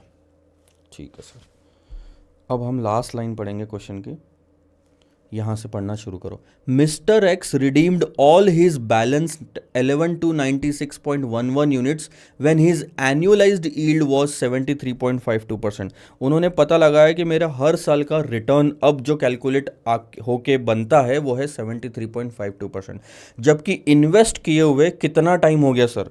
9 मंथ्स, 12 मंथ्स, 9 मंथ्स और 3 मंथ्स, यानी 12 12 24 और 9, 33 मंथ्स हो चुके इन्वेस्ट करे हुए, पर उन्होंने जो कैलकुलेट करके दिया वो है 73.52% का यील्ड।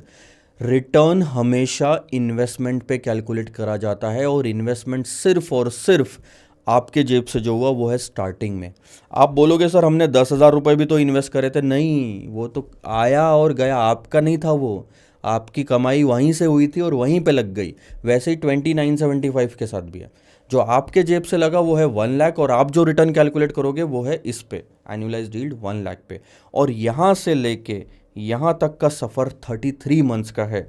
इसका मतलब क्या है सर? 12 महीने के रिटर्न्स को, 12 मंथ्स के रिटर्न को आपको 33 मंथ्स में कैलकुलेट करना पड़ेगा और बताना पड़ेगा कि पूरे इन्वेस्टमेंट के फेज का रिटर्न कितना हुआ आपका। ठीक है, अब करते हैं कैलकुलेशन। सबसे पहले 73.52%, ये अपना 12 मंथ्स का रिटर्न है, तो 33 मंथ्स का कितना होगा, क्योंकि हमें इन्वेस्टमेंट करे हुए इतना टाइम हो चुका है। दैट्स 202.18%। अगर इसको परसेंटेज में नहीं लिखना है, 100 से डिवाइड कर दो तो that comes to 2.0218। That's your return for 33 months. ठीक है सर, कोई बात नहीं। अब आ जाओ यहाँ पे, अब हम कैलकुलेशन लगाएंगे। यहाँ पे बहुत सिंपल है। सबसे पहले तो मुझे बताओ आप रिटर्न कैसे कैलकुलेट करते हो? कहीं पे भी कोई आपको फॉर्मूला कुछ भी याद रखने की ज़रूरत नहीं, बेसिक से चलते हैं। जितना मैंने अगर 10 रुपये लगाए और मुझे 12 रुपये मिले तो 2 रुपये का रिटर्न हो गया। ठीक है, 12 रुपये में मैंने बेचा, 10 रुपये में मैंने ख़रीदा, तो सबसे पहले तो मैं लिखूँगा यहाँ पे redemption value minus investment value. क्या मैंने सही लिखा? बस वर्डिंग्स थोड़ी सी फाइनेंशियल टर्म में, जितने में बेचा माइनस जितने में मैंने ख़रीदा, ये आपका सेल वैल्यू, ये आपका बाय वैल्यू, सिंपल। ठीक है, पर इससे क्या कैलकुलेट होता है? इससे अगर आपने 12 रुपये में बेचा और 10 रुपये में ख़रीदा था तो 2 रुपये जो आंसर आता है वो आता है आपका रुपीज़ में। हमें चाहिए परसेंटेज में। अगर परसेंटेज में चाहिए तो परसेंटेज किसका निकालोगे सर? जो हमने इन्वेस्ट करा उसी पे परसेंटेज निकालेंगे, यानी कि डिवाइडेड बाय इन्वेस्टमेंट वैल्यू।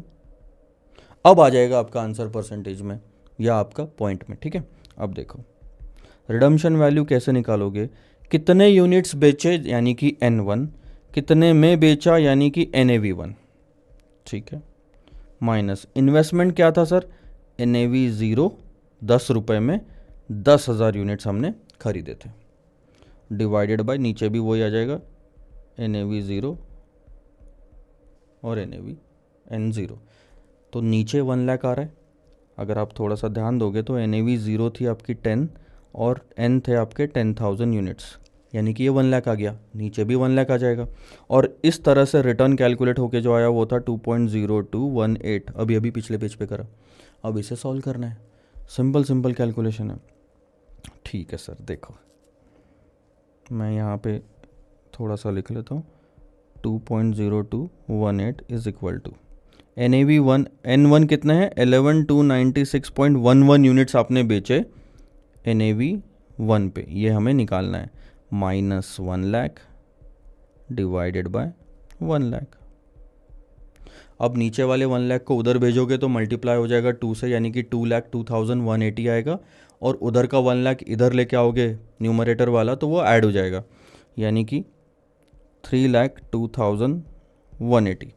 नीचे वाला मल्टीप्लाई हुआ, इधर वाला इधर होके ऐड हो गया 1 लाख, तो 2 लाख में 1 लाख और ऐड कर दिया, 3 लाख बन गए, is equal to 11,296.11 into NAV1। अब आप कैलकुलेट कर लो, 11,296 इधर जाएगा तो डिवीजन में आ जाएगा, 302,180 डिवाइडेड बाय 11,296.11। सो आपका NAV जो 24 का आ रहा है वो है 26.75। The closest one is this. आपका सी आंसर इसमें भी ख़त्म। आया समझ में? 3-4 अलग अलग फेजेस है। ये कैलकुलेशन और ये क्वेश्चन आपका कंपाइलर में आपको मिल जाएगा एग्जैक्ट। ठीक है सर, यहाँ पे हमारे 2 MCQs ख़त्म हुए, काफ़ी बढ़िया थे। क्वेश्चन नंबर 3 ऑनवर्ड्स हम थोड़े से ब्रेक के बाद कंटिन्यू करते हैं। सी यू। आओ सर, क्वेश्चन नंबर 3 अब देखते हैं आगे। ये है आपका डेरिवेटिव्स एनालिसिस एंड वैल्यूएशन पे। क्वेश्चन नंबर 3 काफ़ी आसान है, कंपाइलर में, इंस्टीट्यूट के स्टडी मटेरियल में, दोनों जगह पे यह क्वेश्चन आपका कवर्ड है। नथिंग न्यू, बहुत सिंपल। तो फटाफट ये क्वेश्चन देखते हैं। कुछ 1-2 चीज़ें हैं समझाने की, वो सबसे ज़्यादा इंपॉर्टेंट है, बाकी कैलकुलेशंस काफ़ी आसान है। Mister H is holding 100 equity shares. Portfolio में उन्होंने 100 इक्विटी शेयर्स खरीद रखे हैं, which is being quoted at 2100 per share. यानी कि उनकी पोर्टफोलियो की वैल्यू कितनी होगी? 100 इंटू 2100, या आपका 2100 इंटू 100, 2,10,000 का आपका बाय पोजीशन है मार्केट में। ठीक है, तो डर क्या होगा, आप ये मेरे को ज़रा सा बता सकते हैं? ये एनालिसिस करने का तरीका है, आगे मैंने पढ़ा ही नहीं क्वेश्चन। मैं डेरिवेटिव्स के चैप्टर में ये एटीट्यूड रखना काफ़ी ज़्यादा ज़रूरी है कि अगर किसी पर्टिकुलर इन्वेस्टर ने एक पोजीशन मार्केट में ले रखी है, कैश मार्केट में 2,10,000 के शेयर्स उसने खरीद रखे, तो आगे प्राइसेस गिरने का डर होगा कि ये 2100 की प्राइस अगर आगे जाके गिर गई तो मुझे क्या होगा? नुकसान होगा, क्योंकि जब मैं बेचने जाऊंगा तो गिरी हुई प्राइस पे मुझे बेचना पड़ेगा। That is how you should develop your mind. अब आगे क्वेश्चन में इसके बारे में कुछ दिया हो नहीं दिया हो मैटर नहीं करता। ये वाली थिंकिंग आपको कॉन्सेप्ट्स में क्लैरिटी लाने में हेल्प करेगी, दूसरा आपको अपनी पर्सनल लाइफ में वेल्थ बनाने में भी काम करेगी। आगे देखिए, he is interested in hedging downside risk. Downside risk का मतलब प्राइसेस गिर जाएगी, ये वाला जो डर है इसे हम हेज करना चाहते हैं। ठीक है, ऑफ हिज होल्डिंग, हेज करने का मतलब रिस्क कम करने के जो तरीके होते हैं इसे हेजिंग कहते हैं। Of his holding as he is going to sell them after 2 months। मैंने जो आज 2,10,000 रुपए के शेयर्स खरीद रखे हैं वो मैं 2 महीने बाद बेचूंगा, और तब तक अगर शेयर की प्राइसेस नीचे चली गई तो मुझे होगा नुकसान, जो कि मैं नहीं चाहता। अब कैश मार्केट में ये जो बाय पोजीशन है, इसको हेज करने के लिए डेरिवेटिव्स मार्केट में आपको क्या पोजीशन लेनी पड़ेगी? ठीक है, चलो देखो, फ्यूचर्स होता तो हम सेल करते इसका, क्योंकि इधर बाय है, पर फ्यूचर्स नहीं है, ये कॉल और पुट ऑप्शन की बात हो रही है।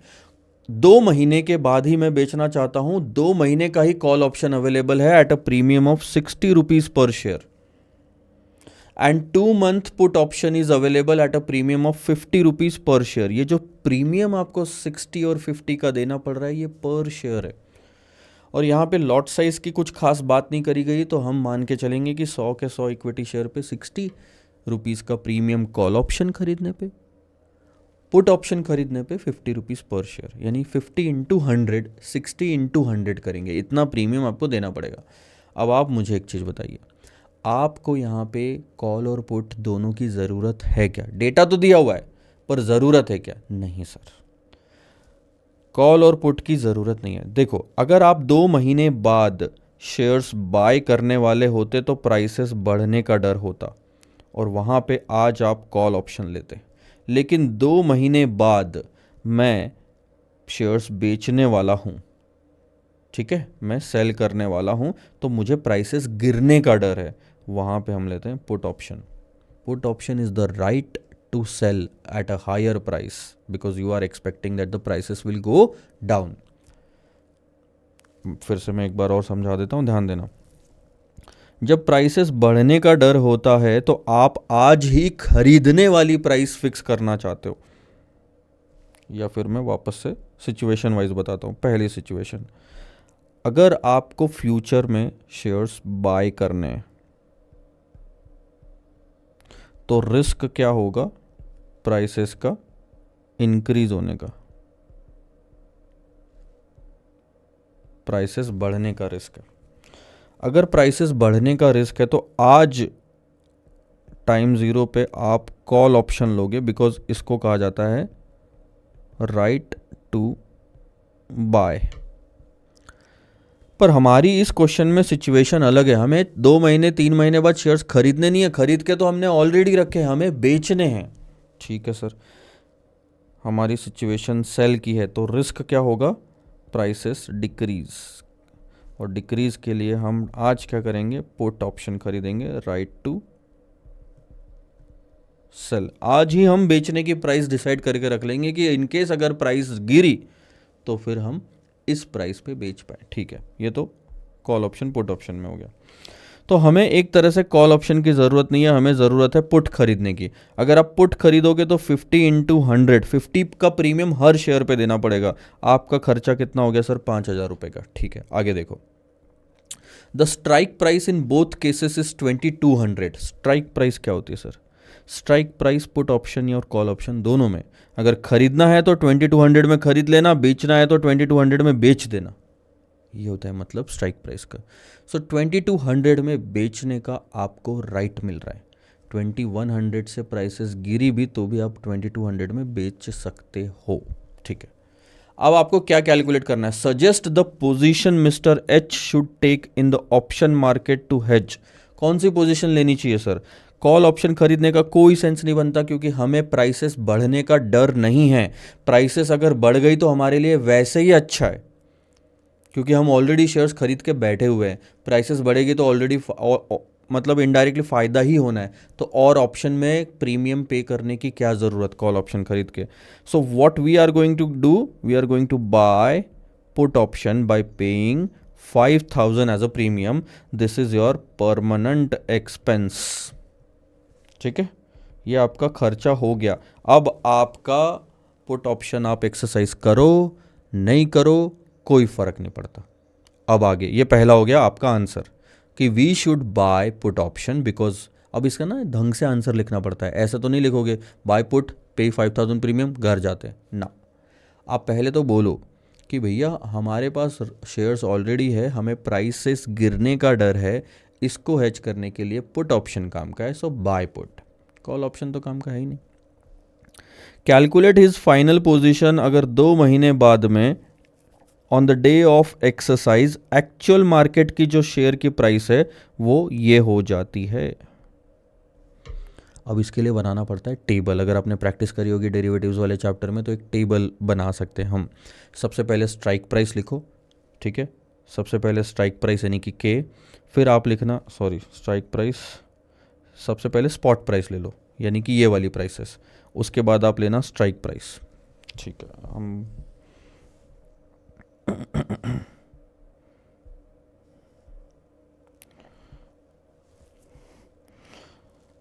स्पॉट प्राइस 2000, 2100, 2200, 2300 और 2400, ये था स्पॉट प्राइस। पर हमने जो बेचने का डिसाइड कर रखा था वो था 2200 में, 2200 में, 2200 में, 2200 में, 2200। इन पांचों में से कोई एक प्राइस होगी। इन्होंने तो ऑप्शंस दिए कि इतना हुआ तो क्या, इतना हुआ तो क्या। ठीक है, अब आती है बारी एक्शन की। क्या आपने जो पुट ऑप्शन खरीदा आप वो एक्सरसाइज करोगे? इसका मतलब क्या आप 2200 पे बेचना चाहते हो? हाँ, क्योंकि मार्केट में तो 2000 चल रही है प्राइस, मैं 2000 में क्यों बेचूं, मेरे पास में तो राइट है, तो मैं अपना जो ऑप्शन है वो एक्सरसाइज करूँगा। दूसरे केस में भी करूँगा क्योंकि 2200 में बेच सकता हूँ। क्या बेचूंगा? हाँ, कंपेयर करके देखो, क्यों 2100 में बेचना चाहोगे।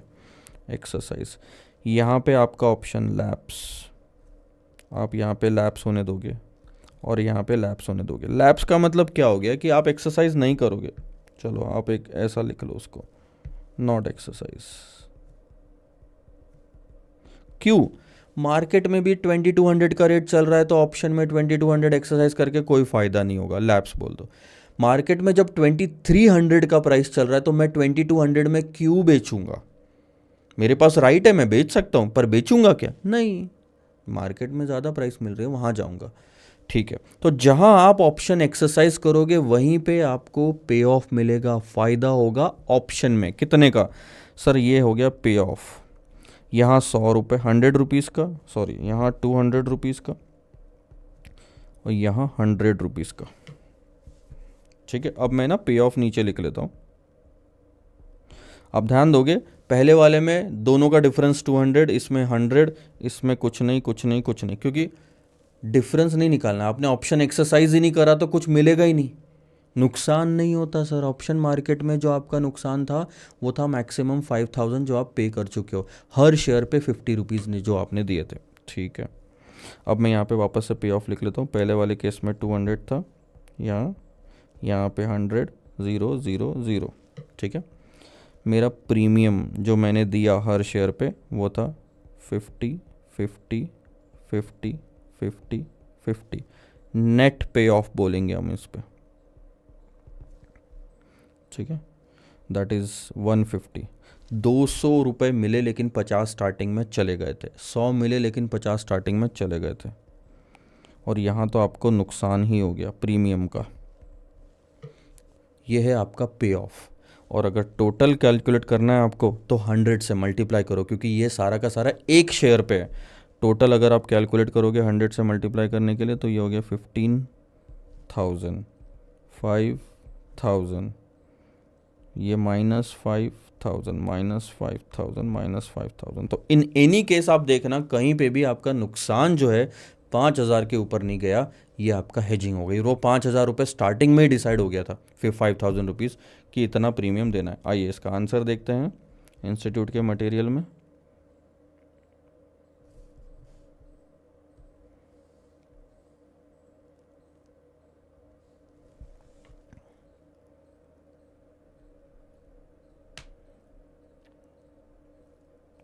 नेट पोजीशन हमने अभी तक ऑप्शन के लिए सिर्फ, इन्होंने जो फॉर्मेट दिया है वो भी देख लेते हैं। देखो शेयर प्राइस इन्होंने इस तरह से टेबल बनाया, 2000, 2100, इन दोनों पे हम एक्सरसाइज कर रहे हैं, यहाँ एक्सरसाइज नहीं कर रहे हैं। ठीक है अच्छा, इन्होंने प्रेजेंटेशन अपना अलग लिखा है।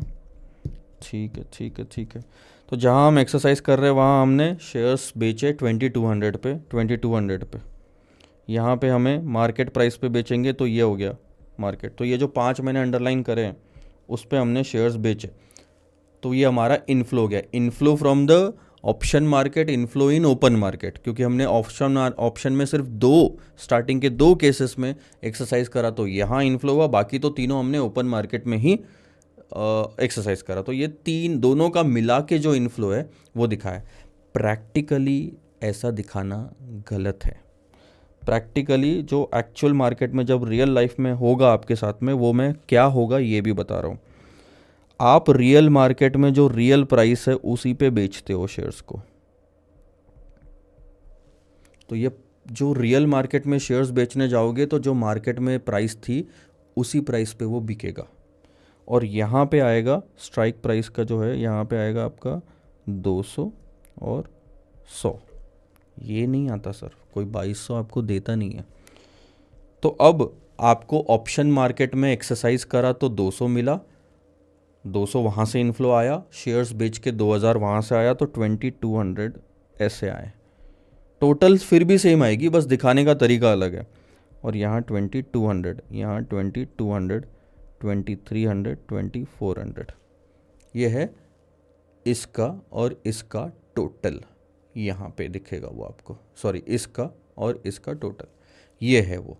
इसमें से प्रीमियम आपने जो पे करा था ऑप्शन मार्केट में वो आप हटा दो तो आपको नेट अमाउंट पता चल जाएगी। 2150, 2150, 2150, 2250, 2350। अब इसको आप 100 से मल्टीप्लाई कर दोगे तो नेट इनफ्लो आपका आ जाएगा जो आपने बेचा। जो हमने आंसर निकाला था पहले वो सिर्फ ऑप्शन मार्केट का निकाला था, उसमें अगर आप अपना शेयर्स का भी पोजीशन इंक्लूड कर दोगे तो एग्जैक्ट यही आंसर आएगा। सो गो विद दिस इंस्टीट्यूट का आंसर। ठीक है, पोजीशन ये आपकी आ गई 2150, 2150, 2150, 2150, 2250, ये आपकी पोजीशन आ गई। इन्होंने और भी कुछ पूछा क्या? नहीं, ठीक है। हाँ, पर मैं आपको बता देता हूँ ये तरीका गलत है। इस तरह से आपको डेरिवेटिव्स मार्केट में पैसे नहीं मिलते, पूरे पैसे नहीं मिलता कोई। आपको सेट ऑफ होता है, सेटलमेंट प्राइस मिलती है जो कि होगी 200 और 100। बट ठीक है, इंस्टीट्यूट ने जो टेबल बनाया उसमें उन्होंने ये कंसिडर करा है कि चलो हमें कैलकुलेशन नेट में दिखाने हैं, तो उन्होंने यहाँ पे 2200 ले लिया। चलो ठीक है, उसको प्रैक्टिकल वर्ल्ड से इतना कनेक्ट करने की ज़रूरत उन्होंने नहीं समझी। चलो, ये हो गया हमारा क्वेश्चन नंबर 3। यहाँ पे जो हमने पे ऑफ्स दिखाए थे, ये सारे के सारे पे ऑफ सिर्फ ऑप्शन मार्केट के हैं। आप सिंपल सा इसके आगे 2 कॉलम और बनाओ, ये जो प्राइसेस है इस पे आप शेयर्स को बेच दो। 2000 पे 100 शेयर बेचोगे तो आपको 2 लाख मिलेंगे। 15,000 आपको मिले थे यहाँ से ऑप्शन मार्केट से, तो वो हो जाएंगे 2 लाख, 2,15,000। आप देखना, आप फाइनल आंसर ऐसे ही दिया हुआ है। फिर 2100 पे बेचोगे तो 2,10,000 मिलेंगे। इस पे बेचोगे तो 2,10,000, उसमें 5,000 ऐड कर देना, फिर से 2,15,000 आएगा। ये देखो, तो ये स्टार्टिंग के तीनों में आपने देखना 215 के नीचे आप नहीं गए, पर जब आपने मार्केट में बेचा तो आपको थोड़ा और प्रॉफिट हुआ। चलो, क्वेश्चन नंबर 3 तो आपका कंप्लीट हुआ, अच्छा था। क्वेश्चन नंबर 4 थोड़ा डिफिकल्ट है और उसमें ज़्यादा आपको मज़ा आएगा। हाँ, तो क्वेश्चन नंबर 4 का जो कॉन्सेप्ट है वो है रीबैलेंसिंग थेरीज पे। मैं रिवीजन के तौर पे पहले आपको वहाँ पे ले चलता हूँ। ये हमारे चार्ट्स, जिसमें डेरिवेटिव्स वाला जो चार्ट है, अगर हम यहाँ पे आए, आपने अगर पुराने चार्ट्स मेरे कभी देखे हैं तो डेरिवेटिव्स वाले चार्ट में, डेरिवेटिव्स नहीं सॉरी, पोर्टफोलियो मैनेजमेंट में आएगा रीबैलेंसिंग थेरीज। तो पोर्टफोलियो मैनेजमेंट में हम आ जाए यहाँ पे, तो ये है हमारी पोर्टफोलियो रीबैलेंसिंग थेरी। 3 थेरीज हमने इसमें पढ़ी थी, buy and hold policy, constant mix policy, constant proportion portfolio insurance policy. तो जो अब क्वेश्चन हमें दिया हुआ है वो है constant proportion portfolio insurance policy पे। सेम क्वेश्चन आपके इंस्टीट्यूट के मटेरियल और कंपाइलर में भी है। आइए सर,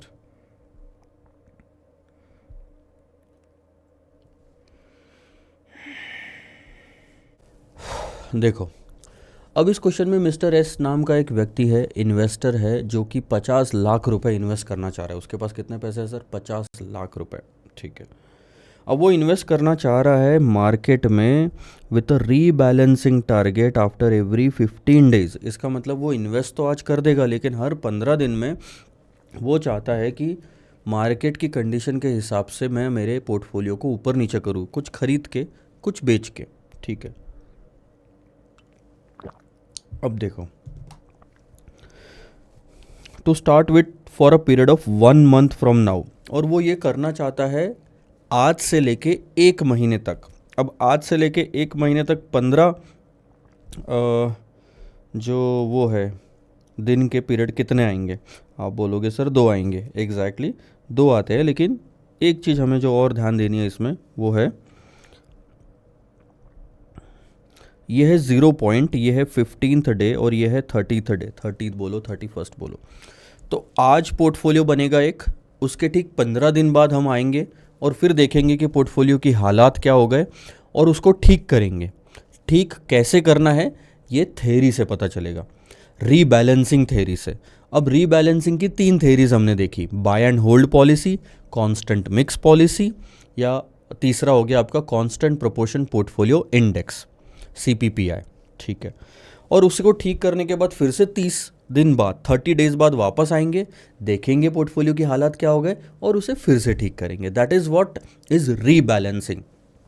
ठीक है, अब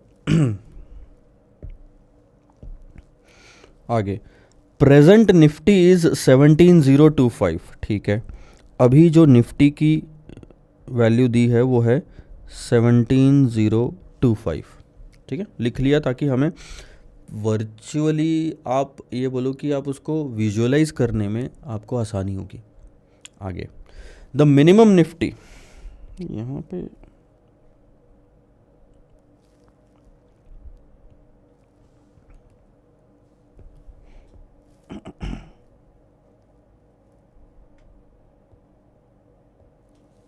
जाने दो। ठीक है, अब देखो, the minimum Nifty within a month can at most be 15,322.50।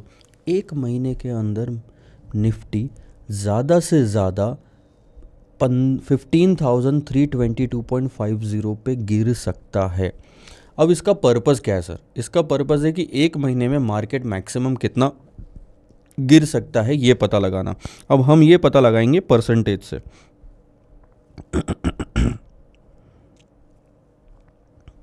यहाँ पे आ जाते हैं। लेट्स से आज जो मार्केट है वो है 17,025 का।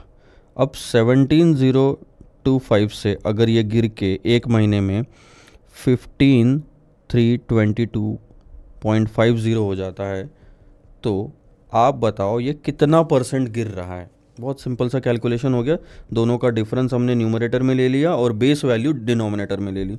17,025 से गिर के 15,322.50 अगर हो जाता है डिवाइडेड बाय 17,025 इंटू 100, यानी कि हमारा परसेंटेज आ गया 10%। 10% इज़ द फ्लोअर, और आप बोल सकते हो कि maximum that a market can go, and this will help you to calculate the floor value. Floor value यानी कि मेरा पोर्टफोलियो भी, मेरे पास कितने पैसे हैं 50 लाख रुपए, पूरा का पूरा इक्विटी में डाल दूँ तो ज़्यादा से ज़्यादा वो 10% गिरेगा अगर मार्केट के कंपैरिजन में रहा तो। आगे, he wants to know as to how he should rebalance his portfolio under the following situation according to the theory of constant proportion portfolio insurance policy using 2 as a multiplier.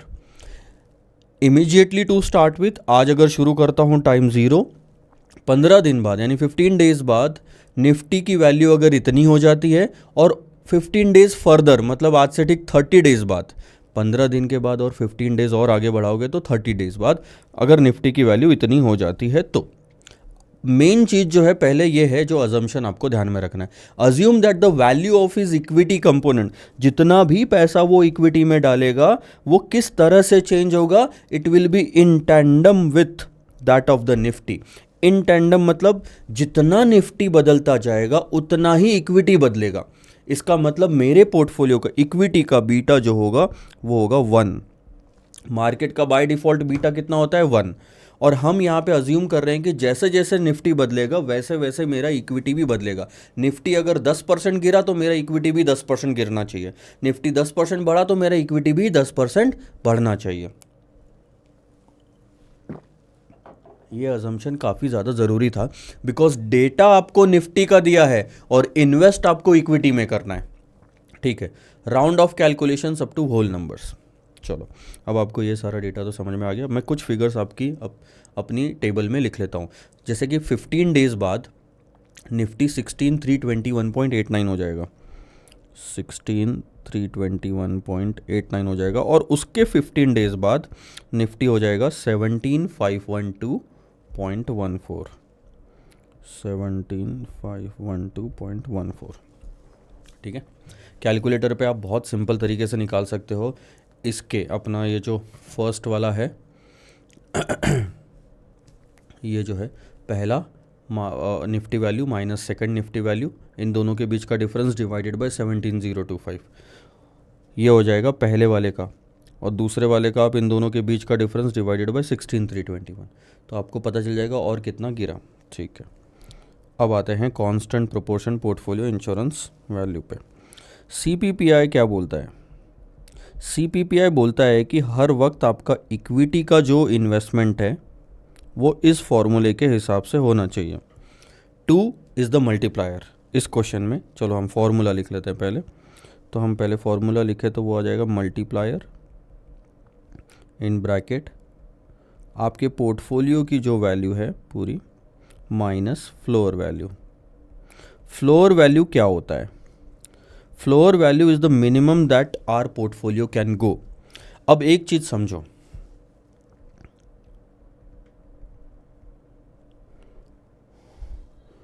Minimum portfolio value जो एक महीने के period में जा सकती है, minimum portfolio की value बोलो या मैक्सिमम जो गिर सकता है बोलो, वो हमें निकला था ऊपर से 10%।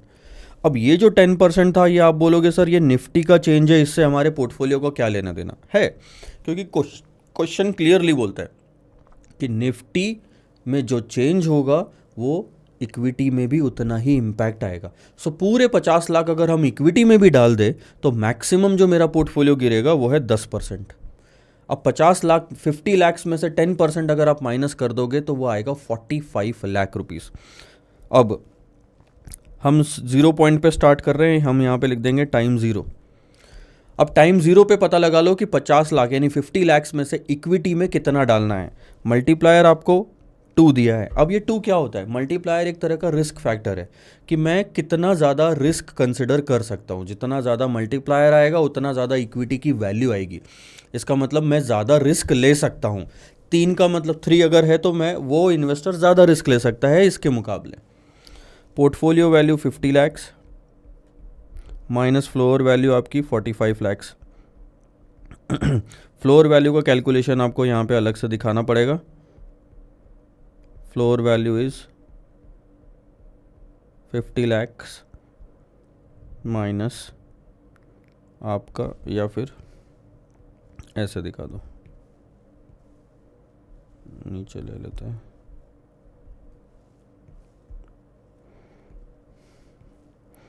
Minus 10% of 50 lakhs.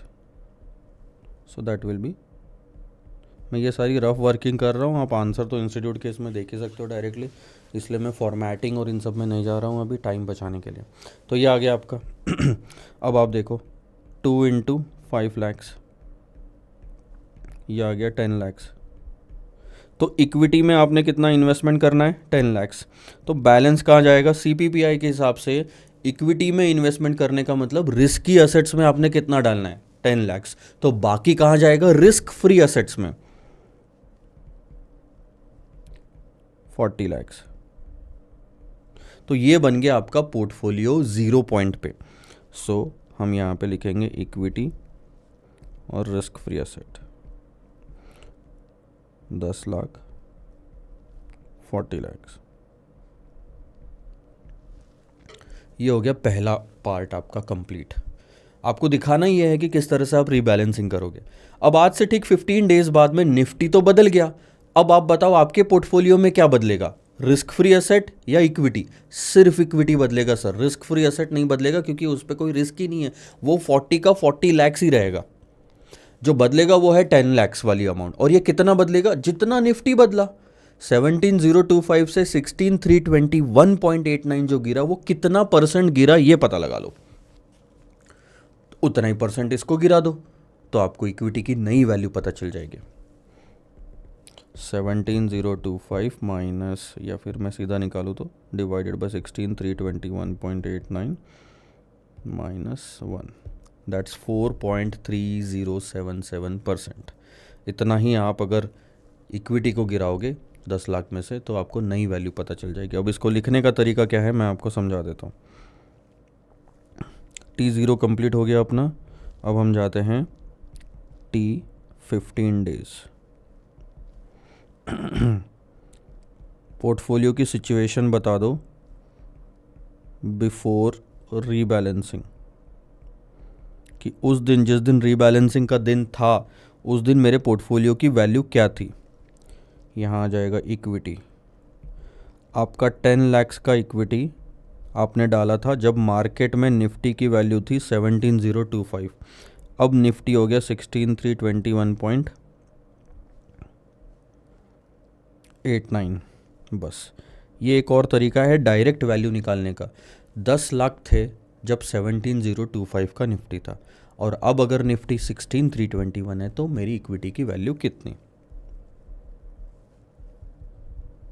10 lakhs divided by 17,025 multiplied by 16,321.89, ये आ जाएगा 958,701।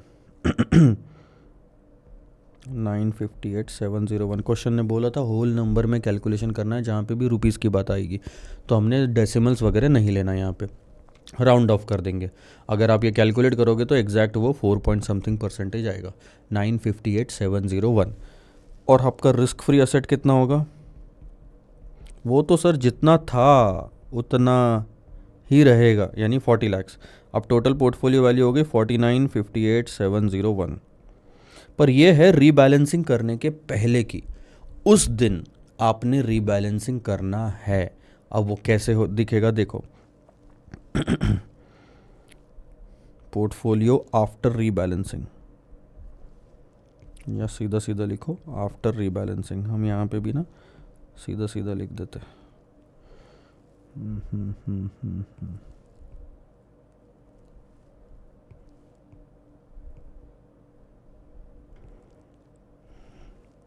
ये बिफोर था, अब हम ये आफ्टर कर देते हैं।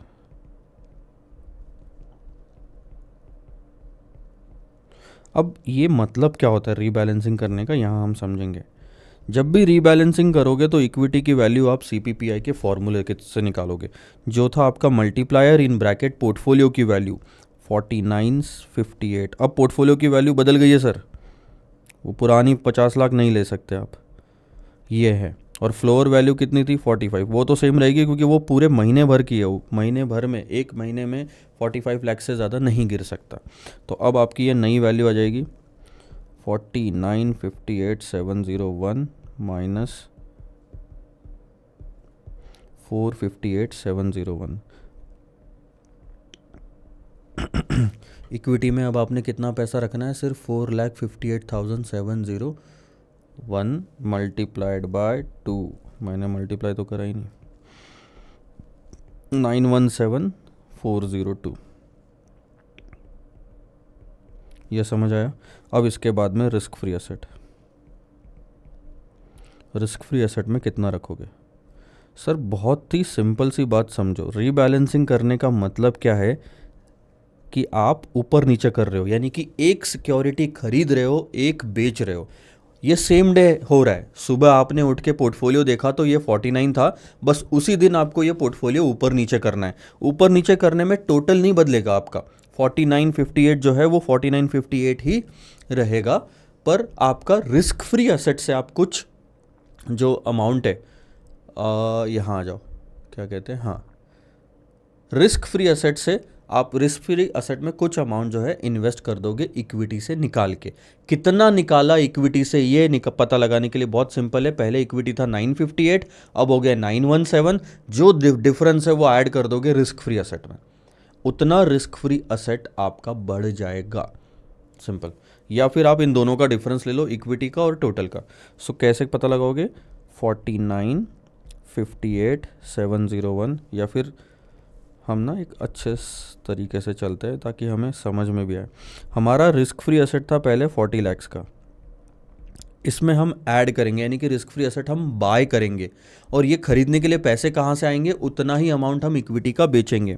अब हमने इक्विटी का कितना बेचा, 958,701 माइनस 917,402। अब आप बोलोगे सर आप इजी कैलकुलेशन में डिफिकल्ट क्यों कर रहे हो, मतलब और बढ़ा क्यों रहे हो कैलकुलेशन को, जब इजी किया जा सकता था सिंपल 49,58,000 को 917 से माइनस करके 9 लाख से, वो तो भी अमाउंट सेम आती, पर उससे प्रेजेंटेशन नहीं समझ आता।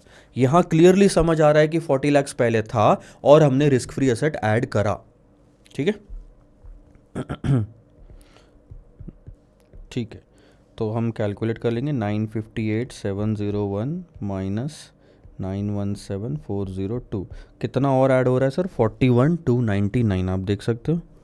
सो 41,299 का और रिस्क फ्री एसेट ऐड करना है 40 लाख्स में, ठीक है। सो 40 लाख्स 41,299 टोटल करके देख लेना, कहीं कैलकुलेटर की मिस्टेक रही तो आपको वहाँ पे पता चल जाएगा, 9 और 2 11 हो रहे हैं, ठीक है। ये हो गया आपका पहला रीबैलेंसिंग। करा क्या आपने, सुबह उठ के देखा पोर्टफोलियो की वैल्यू बदल चुकी थी, तो हमने वापस सीपीपीआई पॉलिसी के हिसाब से ठीक कर दी।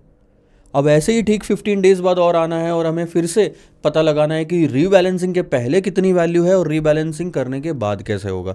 अब इसमें एक सेंटेंस और लिखना ज़रूरी है, क्या, sell equity and invest in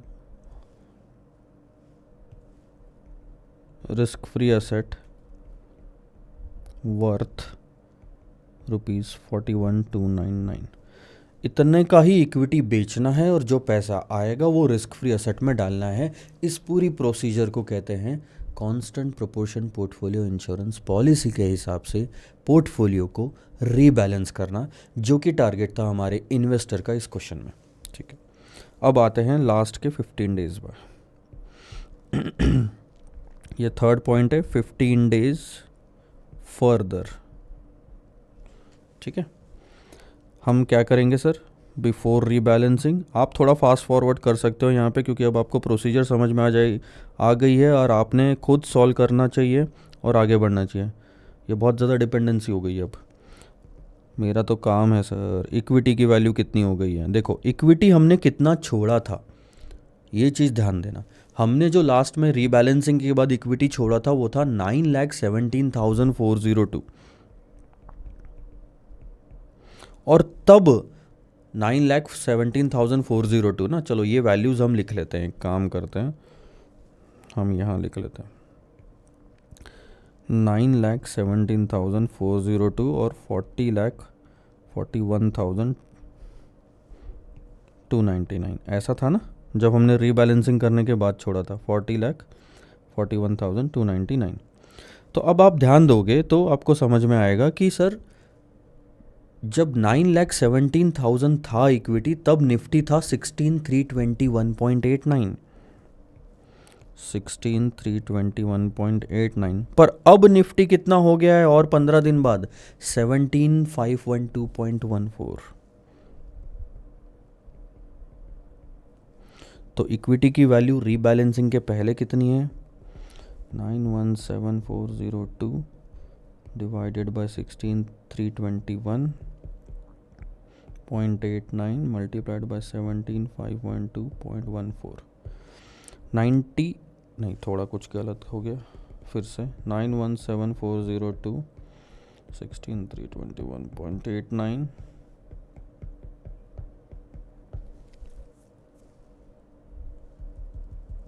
9,17,402, अच्छा मल्टीप्लाइड 17,512.14, 984,302। अब देखोगे तो हमारी इक्विटी की वैल्यू बढ़ चुकी है क्योंकि मार्केट बढ़ गया 302, और रिस्क फ्री एसेट कितना रहेंगे सर, उतने ही जितने हमने छोड़े थे, 40,41,299। टोटल कर लो 50,25,601। ये हो गया आपका बिफोर रीबैलेंसिंग। अब क्या करना है, आफ्टर रीबैलेंसिंग में फिर से इस जो पूरा पोर्टफोलियो वैल्यू है ना 50 लाख्स का, उसमें से आप पता लगा लो कि इक्विटी में कितना होना चाहिए और उतना इक्विटी में रहने दो, और यार डाल दो अगर डालना है और है तो। आफ्टर रीबैलेंसिंग क्या होगा, इक्विटी, ध्यान देना सेम फॉर्मूला, मल्टीप्लायर बाहर रहेगा, पोर्टफोलियो की वैल्यू है 50,25,601, फ्लोर वैल्यू सेम है अपनी 45 लाख्स, वो पूरे एक महीने के लिए थी। 50,25,601 माइनस 45 लाख्स मल्टीप्लाइड बाय 2, यानी कि अब इक्विटी में होना चाहिए 10,51,202 रिस्क फ्री एसेट। देखना टोटल तो कभी नहीं बदलेगी, उस दिन की टोटल उस दिन जितनी ही रहेगी, क्योंकि हम सिर्फ ऊपर नीचे कर रहे हैं। So total will be 50,25,601। अब आपको क्लियर समझ में आ रहा होगा कि इक्विटी जो 9,84,000 था वो अब इक्विटी को 10,51,000 करना है, तो ज़्यादा करना है, यानी इक्विटी हमें और ख़रीदना है। अब इक्विटी और आएगा कहाँ से सर, सीधी सी बात है, रिस्क फ्री एसेट आपको बेचना पड़ेगा। ठीक है, अब कितना बेचना है, 50,25,601 माइनस ये कितना बेचना है, ये तो हम अलग से फिर वापस पूरे वैसे ही निकालते हैं। 40,41,299 माइनस जो बेचना है वो नीचे लिखेंगे हम 10,51,202 होना चाहिए इक्विटी, 9,84,302 था।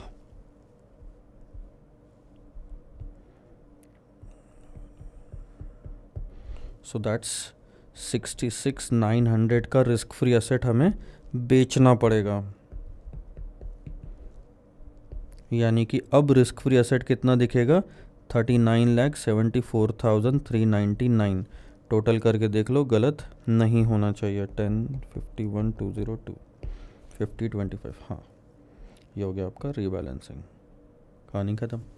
ये देखो, अब मैं थोड़ा सा इसको ऐसे करता हूँ ताकि आपको एक समझ में आएगा। सो आपने देखा टाइम ज़ीरो पे तो सबसे पहले हमने सिर्फ इन्वेस्टमेंट करा इक्विटी और रिस्क फ्री एसेट में। 15 डेज बाद हमने देखा कितना हो गया पोर्टफोलियो, फिर रीबैलेंसिंग करा, और 15 डेज बाद हमने देखा कितना हो गया पोर्टफोलियो, फिर रीबैलेंसिंग करा। ये रहा। अब जो वैल्यूज़ है हम वापस ऊपर लिख लेते हैं। 10,51,202 यहाँ पे 10,51,202 और 39,74,399।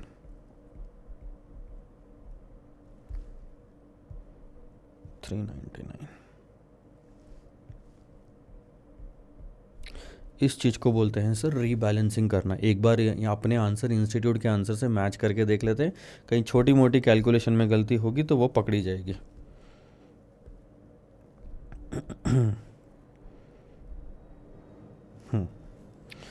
सो ये था इमीडिएटली स्टार्ट करने के लिए 10% गिरेगा मार्केट, ठीक है। इमीडिएटली स्टार्ट करने के लिए 10 लाख हमने इक्विटी में डाले। मैं समर रिवाइज करा रहा हूँ फटाफट। 10 लाख आपने इक्विटी में डाले और बैलेंस आप कहाँ डालोगे, balance in risk free securities. इन्होंने लिखा नहीं है, 40 लाख होना चाहिए यहाँ पे, ठीक है।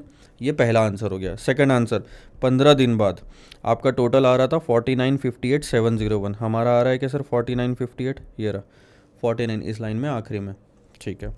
अब इसके बाद में हमने इन्वेस्टमेंट इन इक्विटी निकाला इस तरीके से, तो 9,17,402 आया क्या 9,17,000, ये रहा 9,17,402। और बैलेंस जो बचा वो इक्विटी में रिस्क फ्री में होना चाहिए, दैट इज़ 40,41,299। ये रहा 40,41,299। आगे बराबर। अब आगे बढ़ते हैं, आखिरी वाला। आफ्टर 15 डेज वापस से हमने इक्विटी की वैल्यू निकाली, वो थी सर 9,84,302। ये आ गई आपकी 9,84,302 बैलेंसिंग करने के पहले, ठीक है। अब रीबैलेंसिंग करने के बाद में इक्विटी की वैल्यू कितनी आई, 10,51,202, 10,51,202, और बैलेंस आ गया आपका रिस्क फ्री एसेट में। ये इधर वाले पेज पे ये रहा, टोटल सेम रहती है। और यहाँ लिखना ज़रूरी है, mister S should offload 66,900 of risk free security and divert to equity. हमने लिखा नहीं था ना यहाँ पे, हम यहाँ पे लिख देते हैं, mister S should sell risk free securities या असेट बोलो and invest in equity worth ₹66,900। कहानी ख़त्म। आइए सर अगले क्वेश्चन पे मूव ऑन करते हैं फटाफट। ये था आपका पोर्टफोलियो मैनेजमेंट का क्वेश्चन। इंस्टीट्यूट ने इसको डेरिवेटिव्स एंड रिस्क मैनेजमेंट में ऐड करा है, डेरिवेटिव एनालिसिस एंड वैल्यूएशन में, पर ये डेरिवेटिव्स का इससे कोई लेन देन है नहीं एज सच। मोस्टली ये पोर्टफोलियो मैनेजमेंट का ही क्वेश्चन है। अब आते हैं सर क्वेश्चन नंबर 5 पे। क्वेश्चन नंबर 5 है आपका बिजनेस वैल्यूएशन। अच्छा, इसके पहले वाला क्वेश्चन भी स्टडी मटेरियल कंपाइलर दोनों में है, ये वाला क्वेश्चन भी जो आप देख रहे हो बिजनेस वैल्यूएशन का, ये भी स्टडी मटेरियल कंपाइलर दोनों में आपको मिल जाएगा। मोस्टली क्वेश्चन वहीं से उठाए हुए हैं, हम बस उन क्वेश्चंस को रिवाइज कर रहे हैं सर। आइए फटाफट से देखते हैं आपको क्या कैलकुलेट करना है सर। EVA कैलकुलेट करना है आपको यहाँ पे, ठीक है। With the help of following information. अब आपको जो दिया हुआ है वो है प्रॉफिट एंड लॉस स्टेटमेंट और एक तरफ balance sheet. Profit and loss statement और दूसरी तरफ बैलेंस शीट है। सबसे पहले प्रॉफिट एंड लॉस स्टेटमेंट थोड़ा सा एक बार गो थ्रू कर लेते हैं ताकि क्वेश्चन को सॉल्व करने में हमको आसानी हो। फाइनेंशियल रिपोर्टिंग में ये टेक्निक ज़्यादा काम आती है। रेवेन्यू आपको दिया हुआ है 1,500 लैक्स का, 1,500 लैक्स है वो, 1,500 लाख। डायरेक्ट कॉस्ट है -585, मतलब वो माइनस करा हुआ है, बाकी डायरेक्ट कॉस्ट है 585 लैक्स की। Selling and general administration expenses 300 lakhs. दोनों को माइनस करा तो EBIT आ गया 615 लैक्स। उसके बाद इंटरेस्ट माइनस करा, कुछ लोन वगैरह लिया होगा तो 15 लैक्स का। अब आ गया EBT, earning before tax 600 lakhs, ठीक है। अब उसमें से टैक्स माइनस करा 180 लैक्स का, तो अब बचा आपका EAT 420 लैक्स। ठीक है, ये सब चीज़ें आपको काम आएगी। क्या निकालना है सर हमको? Economic value added. अच्छा, पीपी बैलेंस शीट में अगर आप असेट साइड में देखोगे तो प्रॉपर्टी प्लांट एंड इक्विपमेंट आपको 1500 लैक्स, करंट असेट्स आपको 450 लैक्स, और उसके बाद में लाइबिलिटी साइड में इक्विटी है 1050, रिजर्व्स 150, नॉन करंट बोरोविंग्स यानी long term borrowings, non current borrowings को लॉन्ग टर्म बोरोविंग्स बोलेंगे 150 लैक्स, और ये जो शॉर्ट टर्म बोरोविंग्स और लाइबिलिटीज़ वगैरह कुछ होगी टोटल तो वो है 600 लैक्स का प्रोविजन के साथ में। ठीक है, अज्यूम करो कि बैड डेप्ट का प्रोविजन जो है 30 लैक्स का वो इंक्लूडेड है SGA में। What is SGA? सेलिंग, आपका ये जो selling general and administration expense जो है वो उसके अंदर जो 300 लैक्स का है ना, उसके अंदर बैड डेप्ट्स का प्रोविजन इंक्लूडेड है। ठीक है, और बैड डेप्ट्स का प्रोविजन की ये तो डेबिट साइड हो गई, क्रेडिट साइड भी होगी, and is the same is reduced from the trade receivable in the current assets. आपने यहाँ 450, ये एक्चुअल में 500 कितना होगा, मैं एग्जांपल लेके चलता हूँ, ये 480 था, उसमें से 30 माइनस कर दिया आपने। सो क्रेडिट साइड वहाँ गई है करंट असेट्स में। आप लेके देखिए, क्या एंट्री मार के देखिए, अगर आप उसको बैड डेप्ट्स की एंट्री मारोगे तो बैड डेप्ट्स डेबिट हो गए आपके टू प्रोविज़न। अगर आप करोगे तो ये डेबिट साइड जो है ये चली गई आपकी प्रॉफिट एंड लॉस में, एक्सपेंसेस में, और क्रेडिट साइड जो है आपने प्रोविज़न की करंट असेट में माइनस करके दिखाया हुआ है। ठीक है, ये क्यों लिया? क्योंकि ये एक्चुअल में प्रोविज़न है, सिर्फ एक nominal entry. Also assume that the pre tax cost of debt, ये है pre tax cost of debt is 12% and equity share holder का जो एक्सपेक्टेड रिटर्न है वो है 10%। Make calculation in rupees lakhs and round off up to 2 decimal point. यानी कि अगर आपका ऐसा आंसर आ रहा है ना, 15 लैक्स अगर आंसर आ रहा है, ठीक है, तो आप उसको, या फिर मैं बताता हूँ 15 लैक्स 32,302 आ रहा है। अगर आपका ऐसा आंसर आ रहा है तो ये आपका लिखना गलत है, क्योंकि सबसे पहले उन्होंने बोला कैलकुलेशन लैक्स में होनी चाहिए। तो आप बोलोगे सर मैं ऐसा लिख देता हूँ 15.32302, गलत। लैक्स में तो लिख दिया, पर आपको राउंड ऑफ 2 डेसिमल पॉइंट तक करना है, यानी कि आपको सिर्फ लिखना है 15.32। ये सही है, ये दो गलत है। आई बात समझ में? गलती से भी इस चीज़ को इग्नोर नहीं करना, एग्जाम में मार्क्स कट सकते हैं। ठीक है, अब आते हैं मुद्दे पे। क्या कैलकुलेट करना है सर? आपको निकालना है economic value added, and what is the formula for that. Let's, अब हम आ जाते हैं हमारे चार्ट्स में।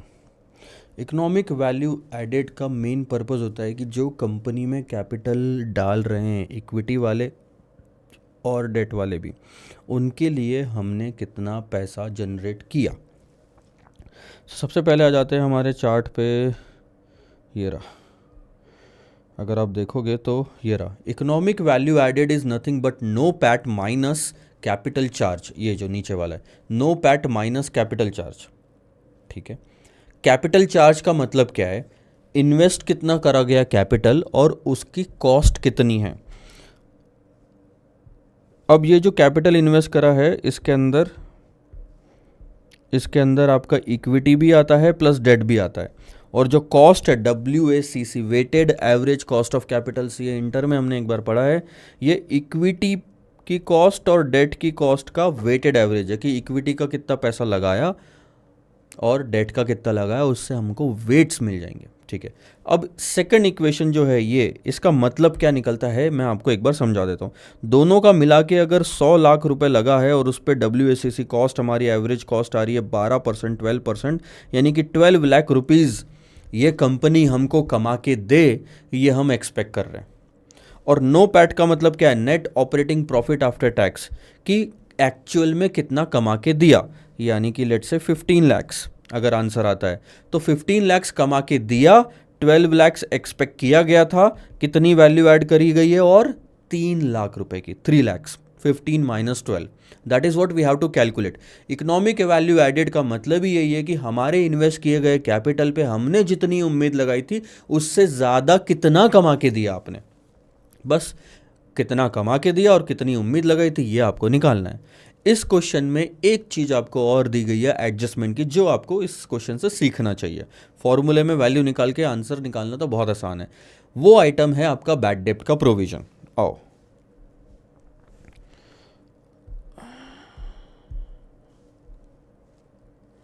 ये मैं आपको यहां से दिखाता हूं। आपने देखा होगा यहाँ पे बैड डेप्ट का प्रोविजन 30 लाख का दिया हुआ है। अब ये बैड डेप्ट का ना प्रोविजन है, ये एक सिर्फ अकाउंटिंग एंट्री है, ये नॉन कैश एक्सपेंस है जो कि यहाँ से हटा दिया गया है।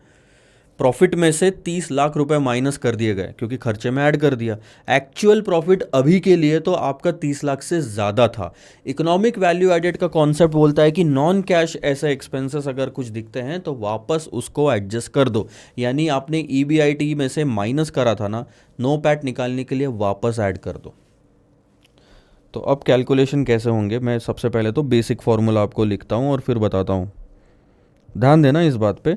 आपका इकोनॉमिक EVA कैलकुलेट करने का एक बेसिक फॉर्मूला है नो पैट माइनस कैपिटल पे लगने वाला चार्ज, यानी कितनी उम्मीद लगाई जा रही है।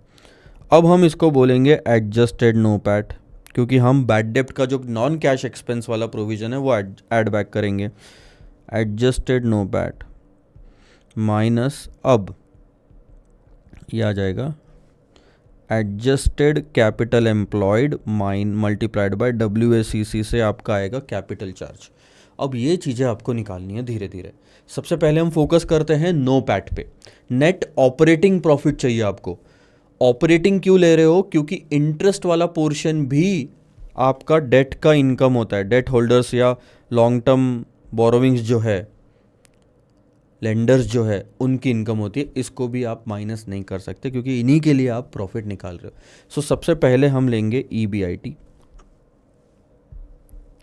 ये रहा हमारा EBIT 615। ठीक है, नो पैट निकालने का तरीका देख लो। नेट ऑपरेटिंग प्रॉफिट हमने लिया EBIT, इसमें से हम टैक्स माइनस कर देंगे 30%, और इसमें हम जो ऐड बैक करेंगे वो है आपका बैड डेप्ट्स का प्रोविज़न 30 लाख का, और आपका आ जाएगा net operating profit after tax. कितना आता है सर? 615 माइनस 30%, 30% यहाँ पे दिया हुआ है, 615 minus 30% plus 30 lakh, so that's 460.50। कहानी ख़त्म। ये आपका आ गया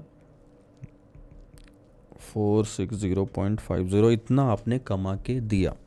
ठीक है, अब आते हैं हमारे कैपिटल चार्ज पे। तो सबसे पहले हम निकालेंगे कि हमने कैपिटल कितना एम्प्लॉय करके रखा है, मतलब कंपनी में पैसा कितना डाला है। अब कंपनी में पैसा डालने वाले जो लोग हैं वो आपको यहाँ दिखेंगे, ये रहा। अगर आप इसकी टोटल लगाओगे तो ये दोनों इक्विटी का है, पहले इक्विटी और रिजर्व्स वालों का, तो ये टोटल हो गई सर आपकी 1200। और उसके बाद नॉन करंट बोरोविंग्स, ये बाहर वाले लोग हैं, तो इन सब की टोटल हो गई 1350, ये हो गए 1300, 1350 लाख। पर ये एडजस्टेड नहीं है। रीज़न मैं बताता हूँ यहाँ पे आपको बैड डेप्ट्स के प्रोविजन का 30 लाख ऑलरेडी माइनस करके दिखाया हुआ है। अब आप बोलोगे कि सर इक्विटी में से थोड़ी बैड डेप्ट का प्रोविजन माइनस किया है, बोरोविंग्स में से थोड़ी बैड डेप्ट का प्रोविजन माइनस करा है। जो माइनस करा था वो तो करंट असेट्स में से माइनस करा था। एग्जैक्टली, पर वो है नॉन कैश। आप समझो, अगर यहाँ से माइनस नहीं करा होता तो करंट असेट 30 लाख से ज़्यादा दिखते, यानी कि 480 लाख दिखते। ठीक है, अब आप दूसरी एंट्री समझो, ज़्यादा दिखते। तो अब बैलेंस शीट मैच कैसे होती क्या? नहीं होती, पहला पार्ट। दूसरा पार्ट, अगर यहाँ से 30 लाख प्रॉफिट एंड लॉस में से 30 लाख आप वापस ऐड बैक कर दोगे तो वो जो बैलेंस प्रॉफिट है आपका, बैलेंस जो प्रॉफिट है, टैक्स को तो पूरा बेनिफिट लोगे आप, 30 लाख पे भी बेनिफिट लोगे क्योंकि वो कैश का आइटम है। तो ये जो आपका रिजर्व्स आता है यहाँ पे प्रॉफिट एंड लॉस अकाउंट में, वो रिजर्व्स जाके ऐड तो यहीं पे होता है।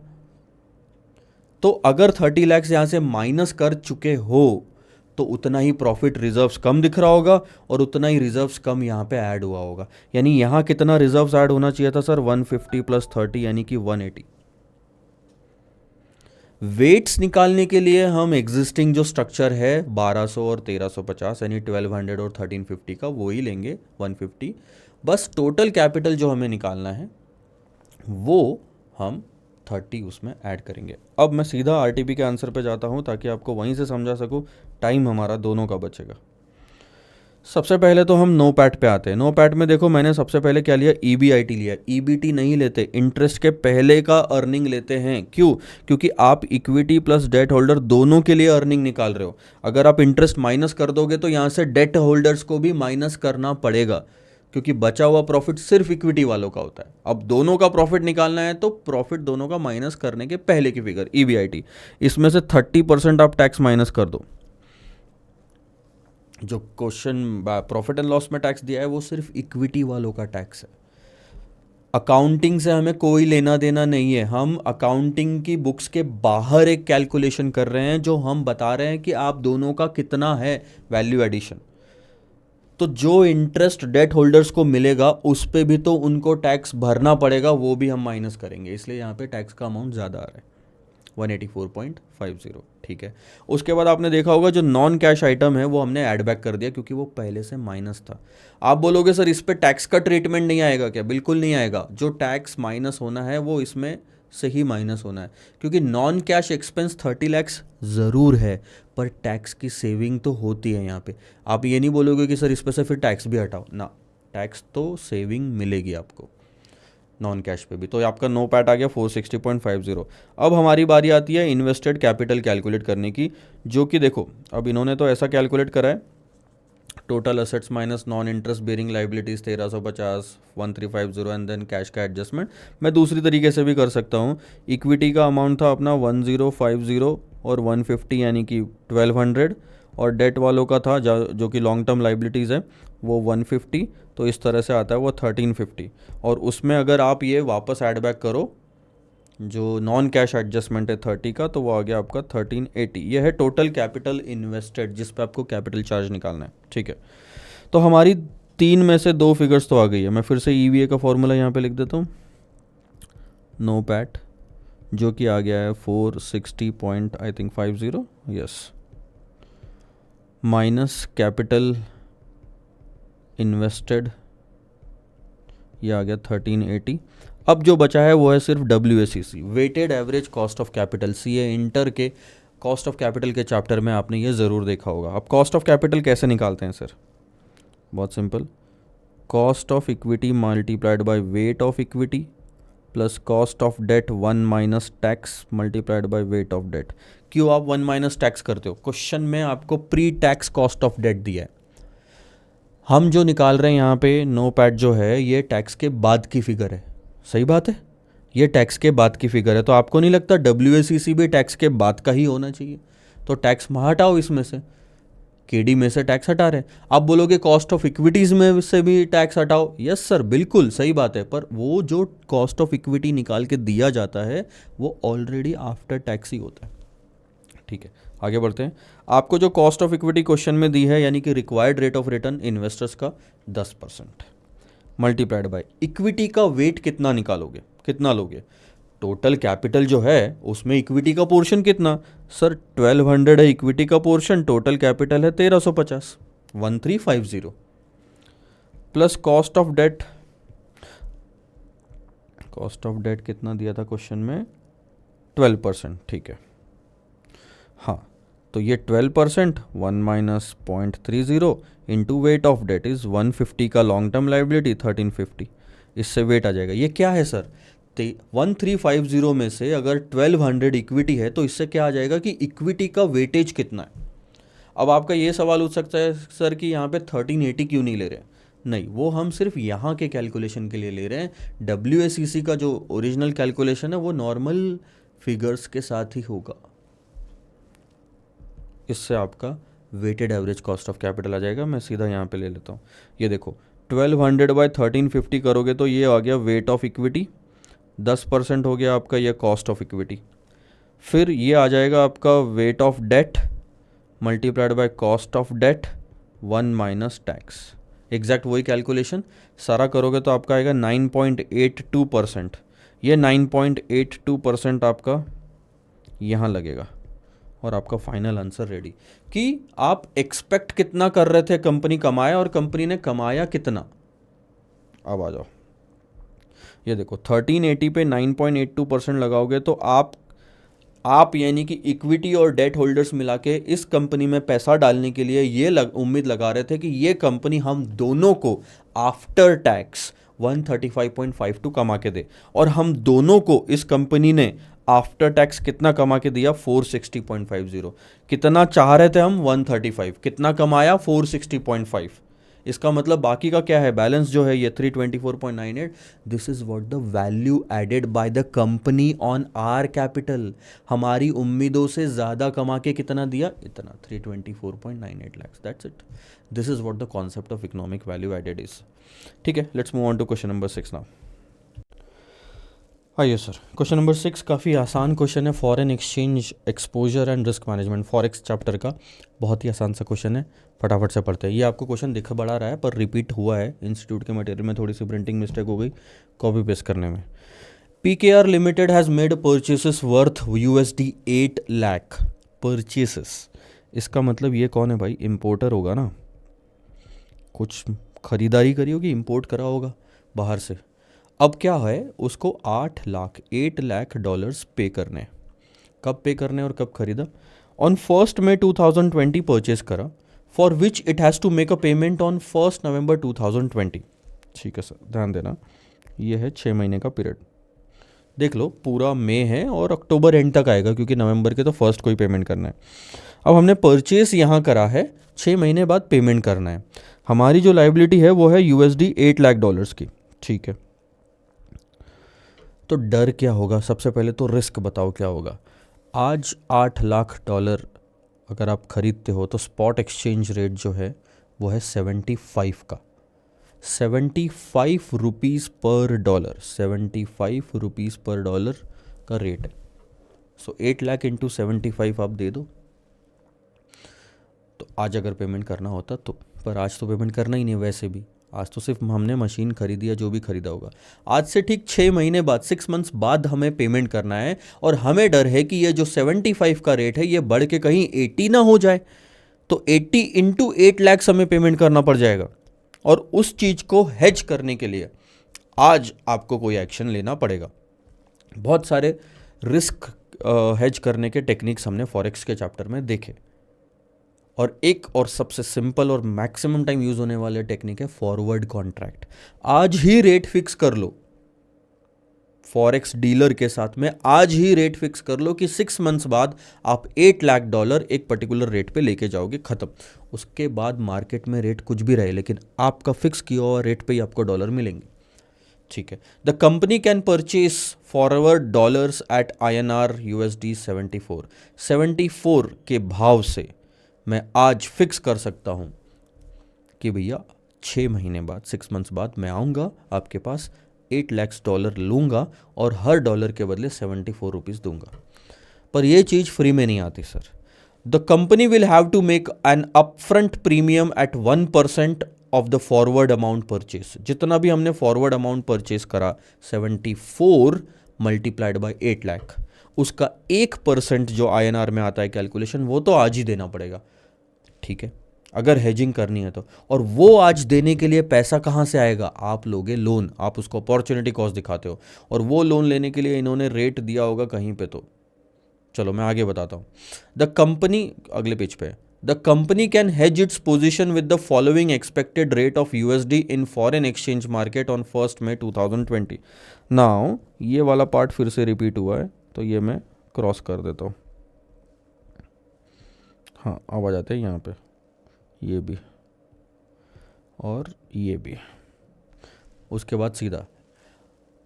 अब इन्होंने क्या दिया पता है? 1 मई 2020, हाँ 1 मई 2020 को नवंबर के एक्सपेक्टेड रेट है। यहाँ कंफ्यूजन मत पैदा करना। ये जो रेट आपको नीचे दिए गए हैं, ये दिए गए मई में हैं, लेकिन है नवंबर के।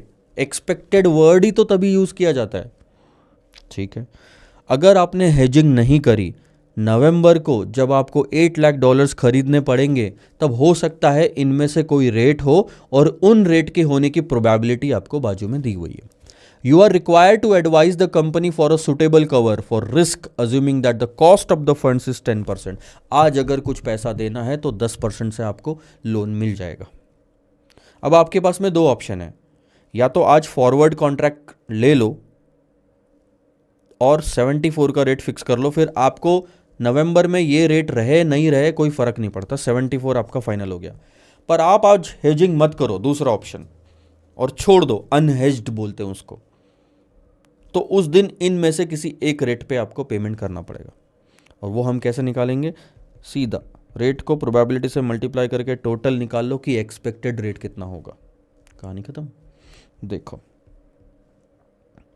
सबसे दो ऑप्शन है, हेजिंग करना है या नहीं करना है। हेजिंग नहीं करना है तो उसका हम सॉल्यूशन पहले निकाल लेते हैं, ठीक है।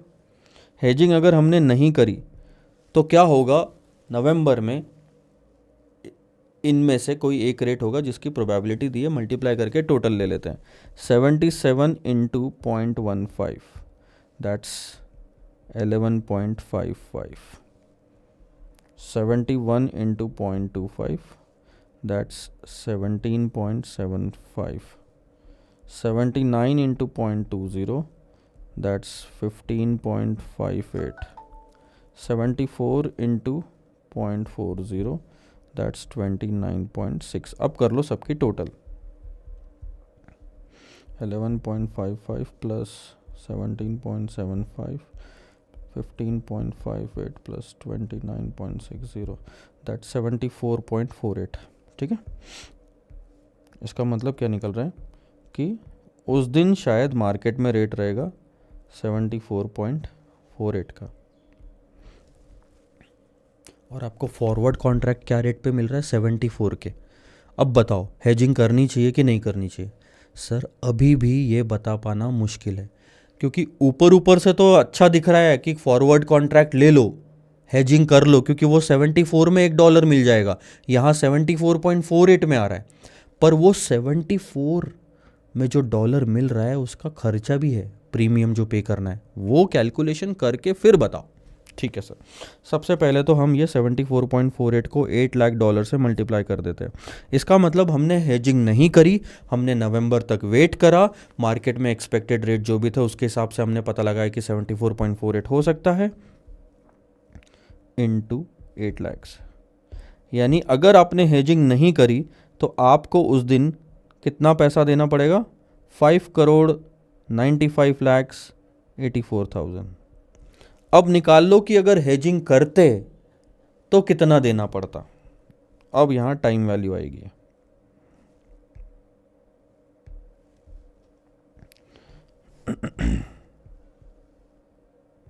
देखो अगर आप हेजिंग करोगे तो आपको 74 के रेट से 6 महीने बाद डॉलर्स मिल जाएंगे।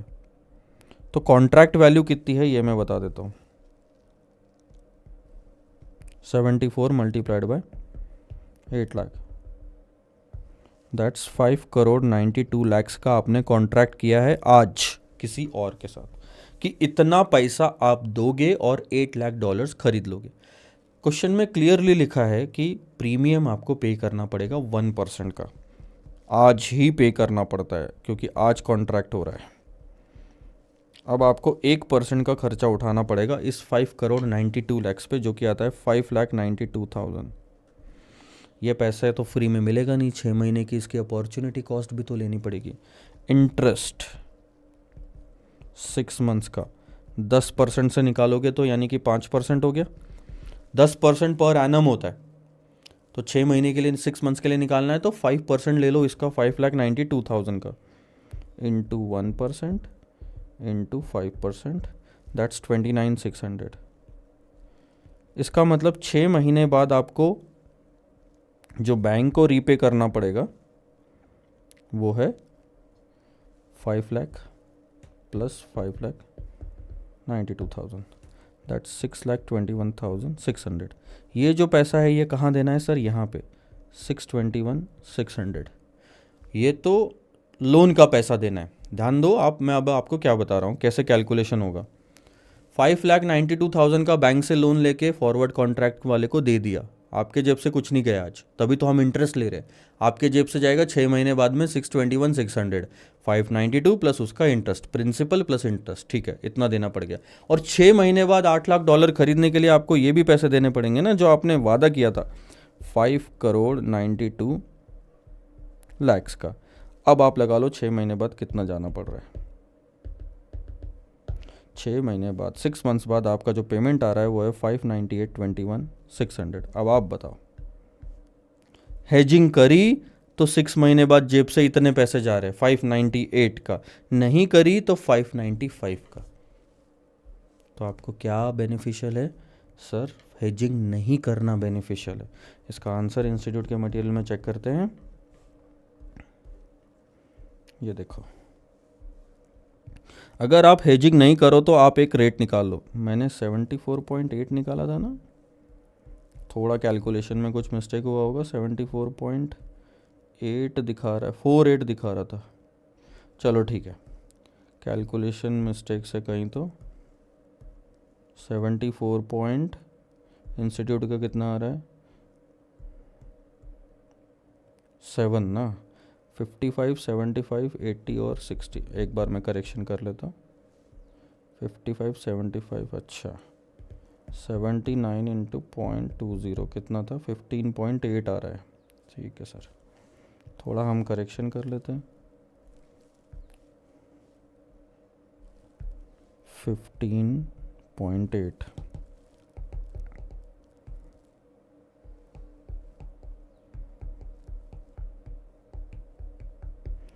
74.7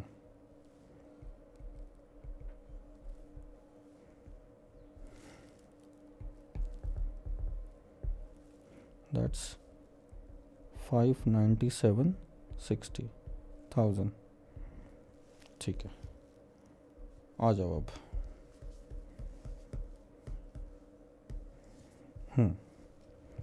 तो हेजिंग नहीं करी तो 8 लाख मल्टीप्लाइड बाय जो उस दिन का एक्सपेक्टेड रेट है, और हेजिंग करी तो सबसे पहले तो आप निकाल लो कि 8 लाख इंटू 74 ये कॉन्ट्रैक्ट वैल्यू है, उसका 1% आपको प्रीमियम पे करना है जो कि आप लोन लोगे। लोन लेने के लिए आपको 6 महीने बाद उस पर इंटरेस्ट भी चुकाना पड़ेगा। तो 6 महीने बाद लोन और प्रिंसिपल और इंटरेस्ट की वैल्यू आ जाएगी 621,600, और जो आपने प्रॉमिस करा था 74 में खरीदूंगा वो, ऐसे करके 598 का आउटफ्लो हो रहा है। हेजिंग करने पे 598, नहीं करने पे 597। तो ऑब्वियसली क्या डिसीजन लेंगे? Cash outflow is lesser in case of unhedged position, so the company should opt for the same, और so the company should not hedge its foreign currency payables. ये डिसीजन निकला, कहानी खत्म, इजी था। आ जाओ sir question number 7 पे। नोस्त्रो, vostro and लोरो का जो कॉन्सेप्ट है उसमें से आई थिंक इन्होंने पूछा है नोस्त्रो अकाउंट पे।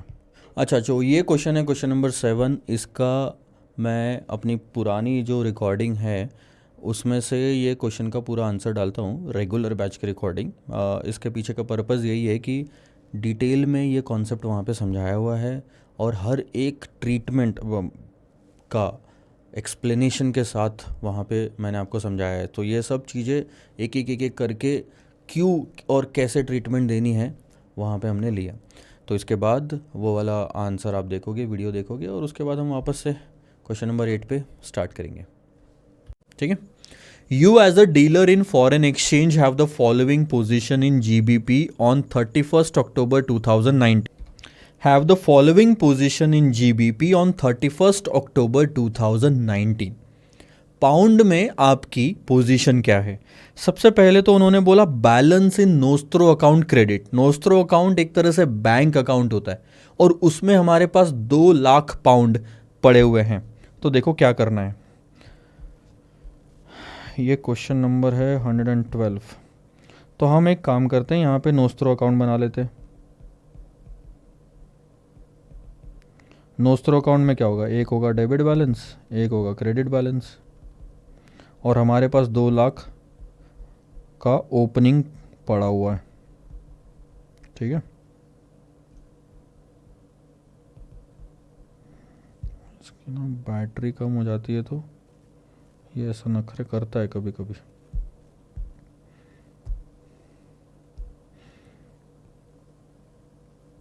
ठीक है, तो 2 लाख का क्रेडिट पड़ा है, हमने लिख लिया। अब ये वाला पार्ट हो गया, एक एक करके हमको पार्ट को ऐड करते जाना है। अब ओपनिंग पोजीशन ओवरबॉट। अब ये देखो, ये है इंटरेस्टिंग वाला पार्ट। ये हम यहाँ लेते हैं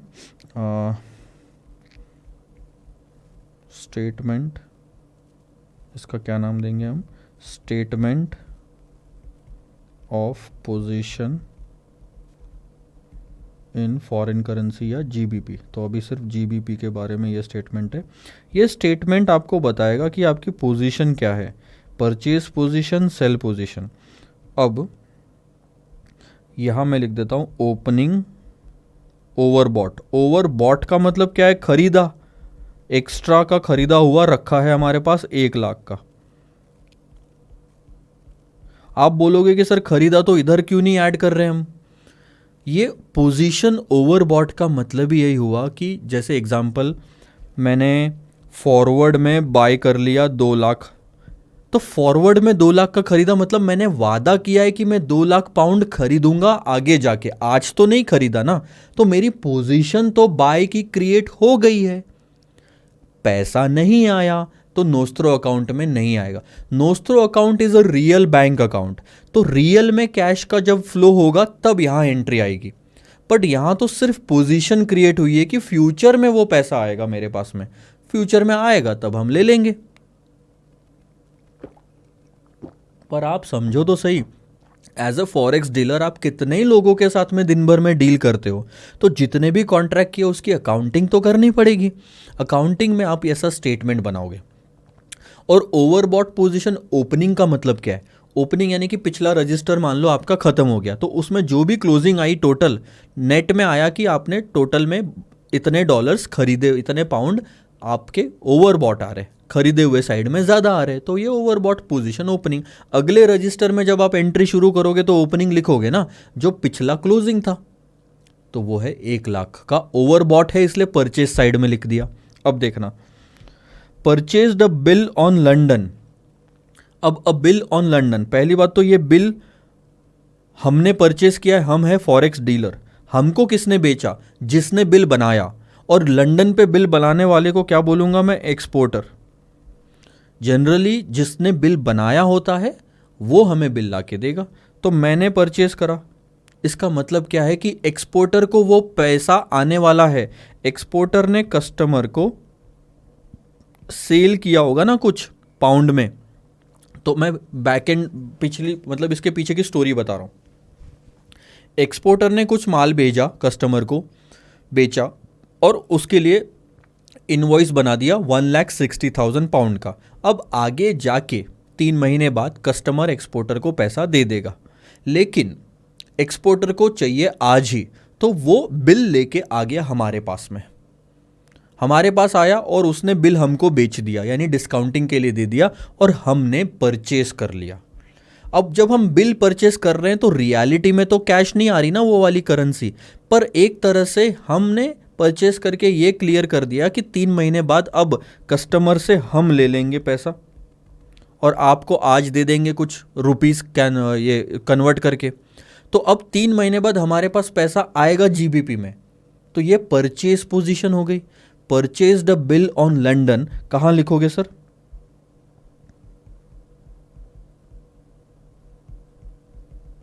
ये लिखोगे परचेस वाले कॉलम में 1,60,000, क्योंकि आपकी फ्यूचर में पोजीशन क्रिएट हो गई है जीबीपी खरीदने की। ठीक है। सोल्ड फॉरवर्ड टीटी, ध्यान देना, बेचा तो है आपने लेकिन आज नहीं बेचा, फॉरवर्ड मार्केट में ऑनलाइन ट्रांसफर करने का आपने वादा किया है। सोल्ड फॉरवर्ड टीटी, ये तो क्लियर समझ में आता है कि हम बेच रहे हैं। कितना है, 1,20,000, तो 1,20,000 हम कहाँ लिख देंगे, सेल वाले कॉलम में। अच्छा, उसके बाद फॉरवर्ड परचेस कॉन्ट्रैक्ट कैंसल्ड। अब देखो, फॉरवर्ड परचेस किया होगा तो परचेस के कॉलम में लिखा होगा पहले, कभी 1 महीने पहले, 1 हफ्ते पहले, पर वो कॉन्ट्रैक्ट अब कैंसिल हो गया तो कहाँ लिखोगे। देखो, कभी भी ये नहीं होता कि जाके आप कैंसिल हो गया तो वहाँ की लाइन को आप ऐसे कैंसिल ऐसे ऐसे काट दोगे, ऐसे काटा नहीं जाता सर, गलत तरीका है वो। एंट्री को डिलीट नहीं किया जाता, एंट्री के अगेंस्ट में नई एंट्री करी जाती है ताकि इम्पैक्ट नील हो जाए। तो हम क्या करेंगे, फॉरवर्ड परचेस कैंसिल हुआ है ना, तो एक तो मैं पहले इन सबको थोड़ा सा इधर लिख लेता हूँ, यहाँ से लिखना शुरू करते हैं। अब ये कैंसिल हुआ है, कैंसिल हुआ तो मैंने सेल साइड में लिखना है। जब परचेस कॉन्ट्रैक्ट किया था तब बाय साइड में या परचेस साइड में लिखा होगा, अब कैंसिल हो रहा है तो सेल साइड में लिख देता हूँ। इससे ऑटोमेटिकली इम्पैक्ट ज़ीरो हो जाएगा, क्योंकि एक परचेस में लिखो एक सेल में लिखो सेम अमाउंट, तो ज़ीरो हो गया इम्पैक्ट। फॉरवर्ड परचेस कैंसल्ड, समझा। ओवरबॉट था तो परचेस साइड में लिखा, परचेस किया बिल तो परचेस साइड में लिखा, सेल किया फॉरवर्ड में तो सेल साइड में लिखा, परचेस कैंसिल हुआ तो मैंने परचेस का अपोजिट यानी सेल में करा। अब देखो, रेमिटेड बाय टीटी, रेमिटेड मतलब सच में ट्रांसफर करा, ये तो रियल कैश फ्लो भी है। फॉरवर्ड कहाँ लिख रहा है आपको यहाँ पे, कहीं फॉरवर्ड में हुआ होगा या आगे जाके ट्रांसफर करना है, नहीं, आज मैंने ट्रांसफर कर दिया 1,50,000। देखो कर दिया तो पोजीशन तो बनेगी कैसे भी करके 1,50,000, बट इसका एक इम्पैक्ट अब नोस्ट्रो अकाउंट में भी जाएगा, क्योंकि आपने सच में ट्रांसफ़र करा है, खाली पोजीशन क्रिएट करके नहीं छोड़ी। तो रेमिटेड बाय टीटी में 1,50,000 1,50,000 आपके जीबीपी जो है वो डेबिट हो जाएंगे, यानी आपके अकाउंट से कम हो जाएंगे। चलो आगे, ड्राफ्ट ऑन लंदन कैंसल्ड। अब ये थोड़ा सा समझना पड़ेगा। लंदन पे पहले आपने ड्राफ्ट बनाया होगा, लंदन का मतलब जीबीपी, एक तरह से इसको जीबीपी मानो। कोई तो आपने पहले जीबीपी का ड्राफ्ट बना के अपने कस्टमर को दिया होगा, ठीक है। अब आपको पता है इंस्टीट्यूट, आपको खैर नहीं पता होगा, पहले क्या होता था, इंस्टीट्यूट के नाम से ड्राफ्ट बनाते थे, फीस वगैरह पे करना है तो क्या होता था, जैसे मैं हूँ ये, ठीक है, और ये बैंक है, तो मैंने बैंक को पहले रुपीज़ दिए कैश में, उनके ब्रांच में जाके, वो मुझे ड्राफ्ट बना के देती थी उतने ही पैसों का, चार्जेस वगैरह अपना काट के। तो इसका मतलब जो ड्राफ्ट उन्होंने बना के दिया, एक तरह से वो मॉनिटरी आइटम हो गया, इंस्ट्रूमेंट हो गया। इस ड्राफ्ट को मैं अगर प्रेजेंट करूंगा तो उसकी कैश में वैल्यू है, तो बैंक ने एक तरह से दूसरे फॉर्म में वो रुपीज़ बेच दिए मुझे। मैंने तो असली फॉर्म में रुपीज़ दिए, बैंक ने मुझे दूसरे फॉर्म में रुपीज़ बेच दिए। पर ये तो ड्राफ्ट है, ये जब इंस्टीट्यूट के पास ड्राफ्ट पहुंचेगा, इंस्टीट्यूट उसे क्लियर करवाएगी, तब बैंक अकाउंट में उनके पैसे ट्रांसफर होंगे। तो रियल में पैसा तो तब होगा जब ड्राफ्ट क्लियर होगा। तो ड्राफ्ट इशू करने का मतलब बैंक के एंगल से बैंक पैसा बेच रही है। तो जब आपने ड्राफ्ट इशू किया जीबीपी का, इसका मतलब आपने एक डॉक्यूमेंट दे दिया इतने इतने जीबीपी का, वो एक मॉनिटरी इंस्ट्रूमेंट हो गया। तो इसका मतलब आप फ्यूचर में इतना पैसा आपने बेच दिया, आपके अकाउंट से निकल जाएगा।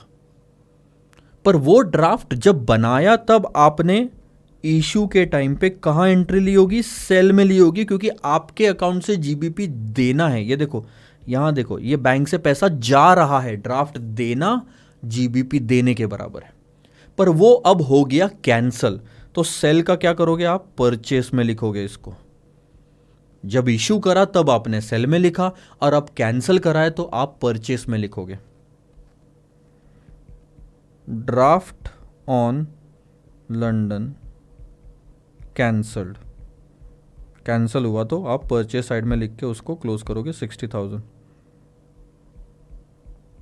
ठीक है, अब कर लो टोटल, 260, 1,60,000, 60,000, ये हो गया 3,20,000, ये हो गया 3,30,000। आपको दिख रहा है अभी ओवर सोल्ड पोजिशन है 10,000 की। इसके अलावा यहाँ पे क्रेडिट बैलेंस है 50,000 का, तो नोस्ट्रो में बैलेंस 50 का हो गया और पोजीशन ओवर सोल्ड है 10 की। ठीक है, अब क्वेश्चन क्या बोलता है, decide the steps would you take decide the steps would you take if you are required to maintain a credit balance of 65,000 GBP in Nostro account and oversold position of GBP 20,000। कुछ तो गड़बड़ हुई है, मैंने कोई amount छोड़ी तो नहीं है ना, नहीं है, चलो ठीक है। तो क्वेश्चन क्लियर बोलता है कि ओवरसोल्ड पोजीशन 20,000 की दिखनी चाहिए और नोस्ट्रो अकाउंट में बैलेंस 65 का दिखना चाहिए। अभी बैलेंस है 50 का जिसको 65 करना है, अभी बैलेंस है 10 का जिसको 20 करना है, और ये ओवरसोल्ड है, ओवरसोल्ड ही चाहिए। तो नोस्ट्रो अकाउंट में 50 का बैलेंस है, बताओ 65 कैसे करोगे उसको। बहुत सिंपल है सर, स्पॉट में बाय कर लो, स्पॉट बाय कितना डिफरेंस 15,000 का, अच्छा डेबिट नहीं होगा ना, ये क्रेडिट में जाएगा। 15,000 का आप जीबीपी स्पॉट में बाय कर लो। तो अब अगर आप देखोगे तो क्लोजिंग बैलेंस आएगा 65,000 का, जो आप डेबिट साइड में लिखोगे, और इस तरह से 2,15,000 का टोटल और 2,15,000 का टोटल मैच कर जाएगा। पर एक दिक्कत हो गई पता है इससे, जैसे ही आपने स्पॉट में बाय किया 15,000, वैसे ही पोजीशन क्रिएट हो गई, तो वो आपको एंट्री यहां पे भी लेनी पड़ेगी, स्पॉट बाय 15,000। ठीक है, तो आपका ये वाला काम तो हो गया सर, जो नोस्त्रो अकाउंट को 50 का 65 करना था ये तो काम हो गया। लेकिन अब एक पंगा हो गया, ओवर सोल्ड पोजीशन 10 की थी जिसे 20 करना था, अब ओवर बॉट पोजीशन 5 की हो गई। देख लो 335 इधर आ रहा है, 330 उधर आ रहा है टोटल। तो अब आप क्या करोगे, अब आपको कुछ ऐसा करना पड़ेगा कि आप की ओवर सोल्ड पोजीशन 20,000 की आ जाए। ओवर सोल्ड पोजीशन 20,000 के आने के लिए आपको यहाँ पे 25,000 लिखना ज़रूरी है। मैं सही बोल रहा हूँ क्या, देख लो 355 हो जाएगा और ये 335 हो जाएगा। ये तो बात सही है कि हमको सेल वाले साइड में 25,000 लिखने की ज़रूरत है, पर ये ट्रांजैक्शन क्या होगा, सिंपल है सर, स्पॉट में आप सेल कर दो। अगर आप स्पॉट में जैसे बाय किया था वैसे सेल कर दोगे तो आपका काम हो गया। ये देखो 335 355, तो यहाँ आप लिखोगे क्लोजिंग ओवर सोल्ड 20,000। पर एक दिक्कत हो गई, जैसे ही आपने स्पॉट में सेल किया 25,000 जीबीपी, वो यहाँ से भी माइनस हो जाएगा और फिर यहाँ का बैलेंस गड़बड़ा जाएगा। ऐसे से तो सर बहुत दिक्कत हो जाएगी, यहाँ ऐड करो तो इधर दिक्कत है, यहाँ ऐड करो तो इधर दिक्कत है। तो क्या सोल्यूशन है, एक सोल्यूशन है 25,000 के जीबीपी बेचो, लेकिन स्पॉट में मत बेचो। स्पॉट में बेचना यानी रियल में कैश फ्लो करना, आप कुछ ऐसा बेचो फॉरवर्ड में। फॉरवर्ड में बेचने का मतलब क्या हो गया कि सर मैं सिर्फ वादा कर रहा हूं बेचने का। अगर आप फॉरवर्ड सेल दिखाओगे ना तो 25,000 सेल में यहां तो आ जाएंगे और यहां भी नहीं आएंगे नोस्त्रो, तो यहां का बैलेंस भी गड़बड़ाएगा नहीं आपका। तो ये रहा आपका final answer, forward sale. Ultimately spot में या फॉरवर्ड में बाय और सेल करके ही बैलेंस आपका डिजायर्ड वाला आ जाएगा। यह है सर स्टेटमेंट बनाना। और आपका अल्टीमेट सॉल्यूशन क्या है पता है, in order to keep the balance of 65,000, in order to keep the balance of 65,000 in Nostro account, we will have to buy spot GBP 15,000. In order to keep a balance of oversold कितना इसमें 20,000, we have to sell forward 25,000. तो हमने यहाँ spot में bye किया 15,000 GBP, यहाँ forward में cell किया 25,000 जीबीपी, तब जाके दोनों का बैलेंस उतना आया जितना चाहिए। आपको एक चीज़ यहाँ से समझनी चाहिए कि ऐसा कोई भी यहाँ पे ट्रांजैक्शन मत करना अब कि वो नोस्त्रो को भी इम्पैक्ट डाले, क्योंकि यहाँ का बैलेंस भी बिगड़ जाएगा। तो फॉरवर्ड में अगर कुछ होता है तो वो यहाँ आता है स्टेटमेंट में, वहाँ नहीं आता। लेकिन स्पॉट में अगर कुछ होता है तो वो दोनों जगह आता है, तो वो दोनों जगह आता है। क्वेश्चन में हमें बस नोस्त्रो अकाउंट और स्टेटमेंट बनाना था, तो जितना डिटेल थी हमने पहले लिख ली, क्लोजिंग बैलेंस निकाला और फिर देखा कि डिजायर्ड क्लोजिंग बैलेंस के लिए हमें आज क्या करना पड़ेगा। देखो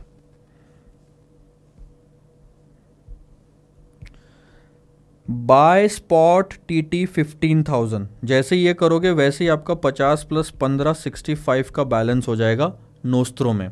और उसके बाद में पंगा ये हो जाएगा कि आपकी ओवरबॉट पोजीशन आ जाएगी 5,000 की।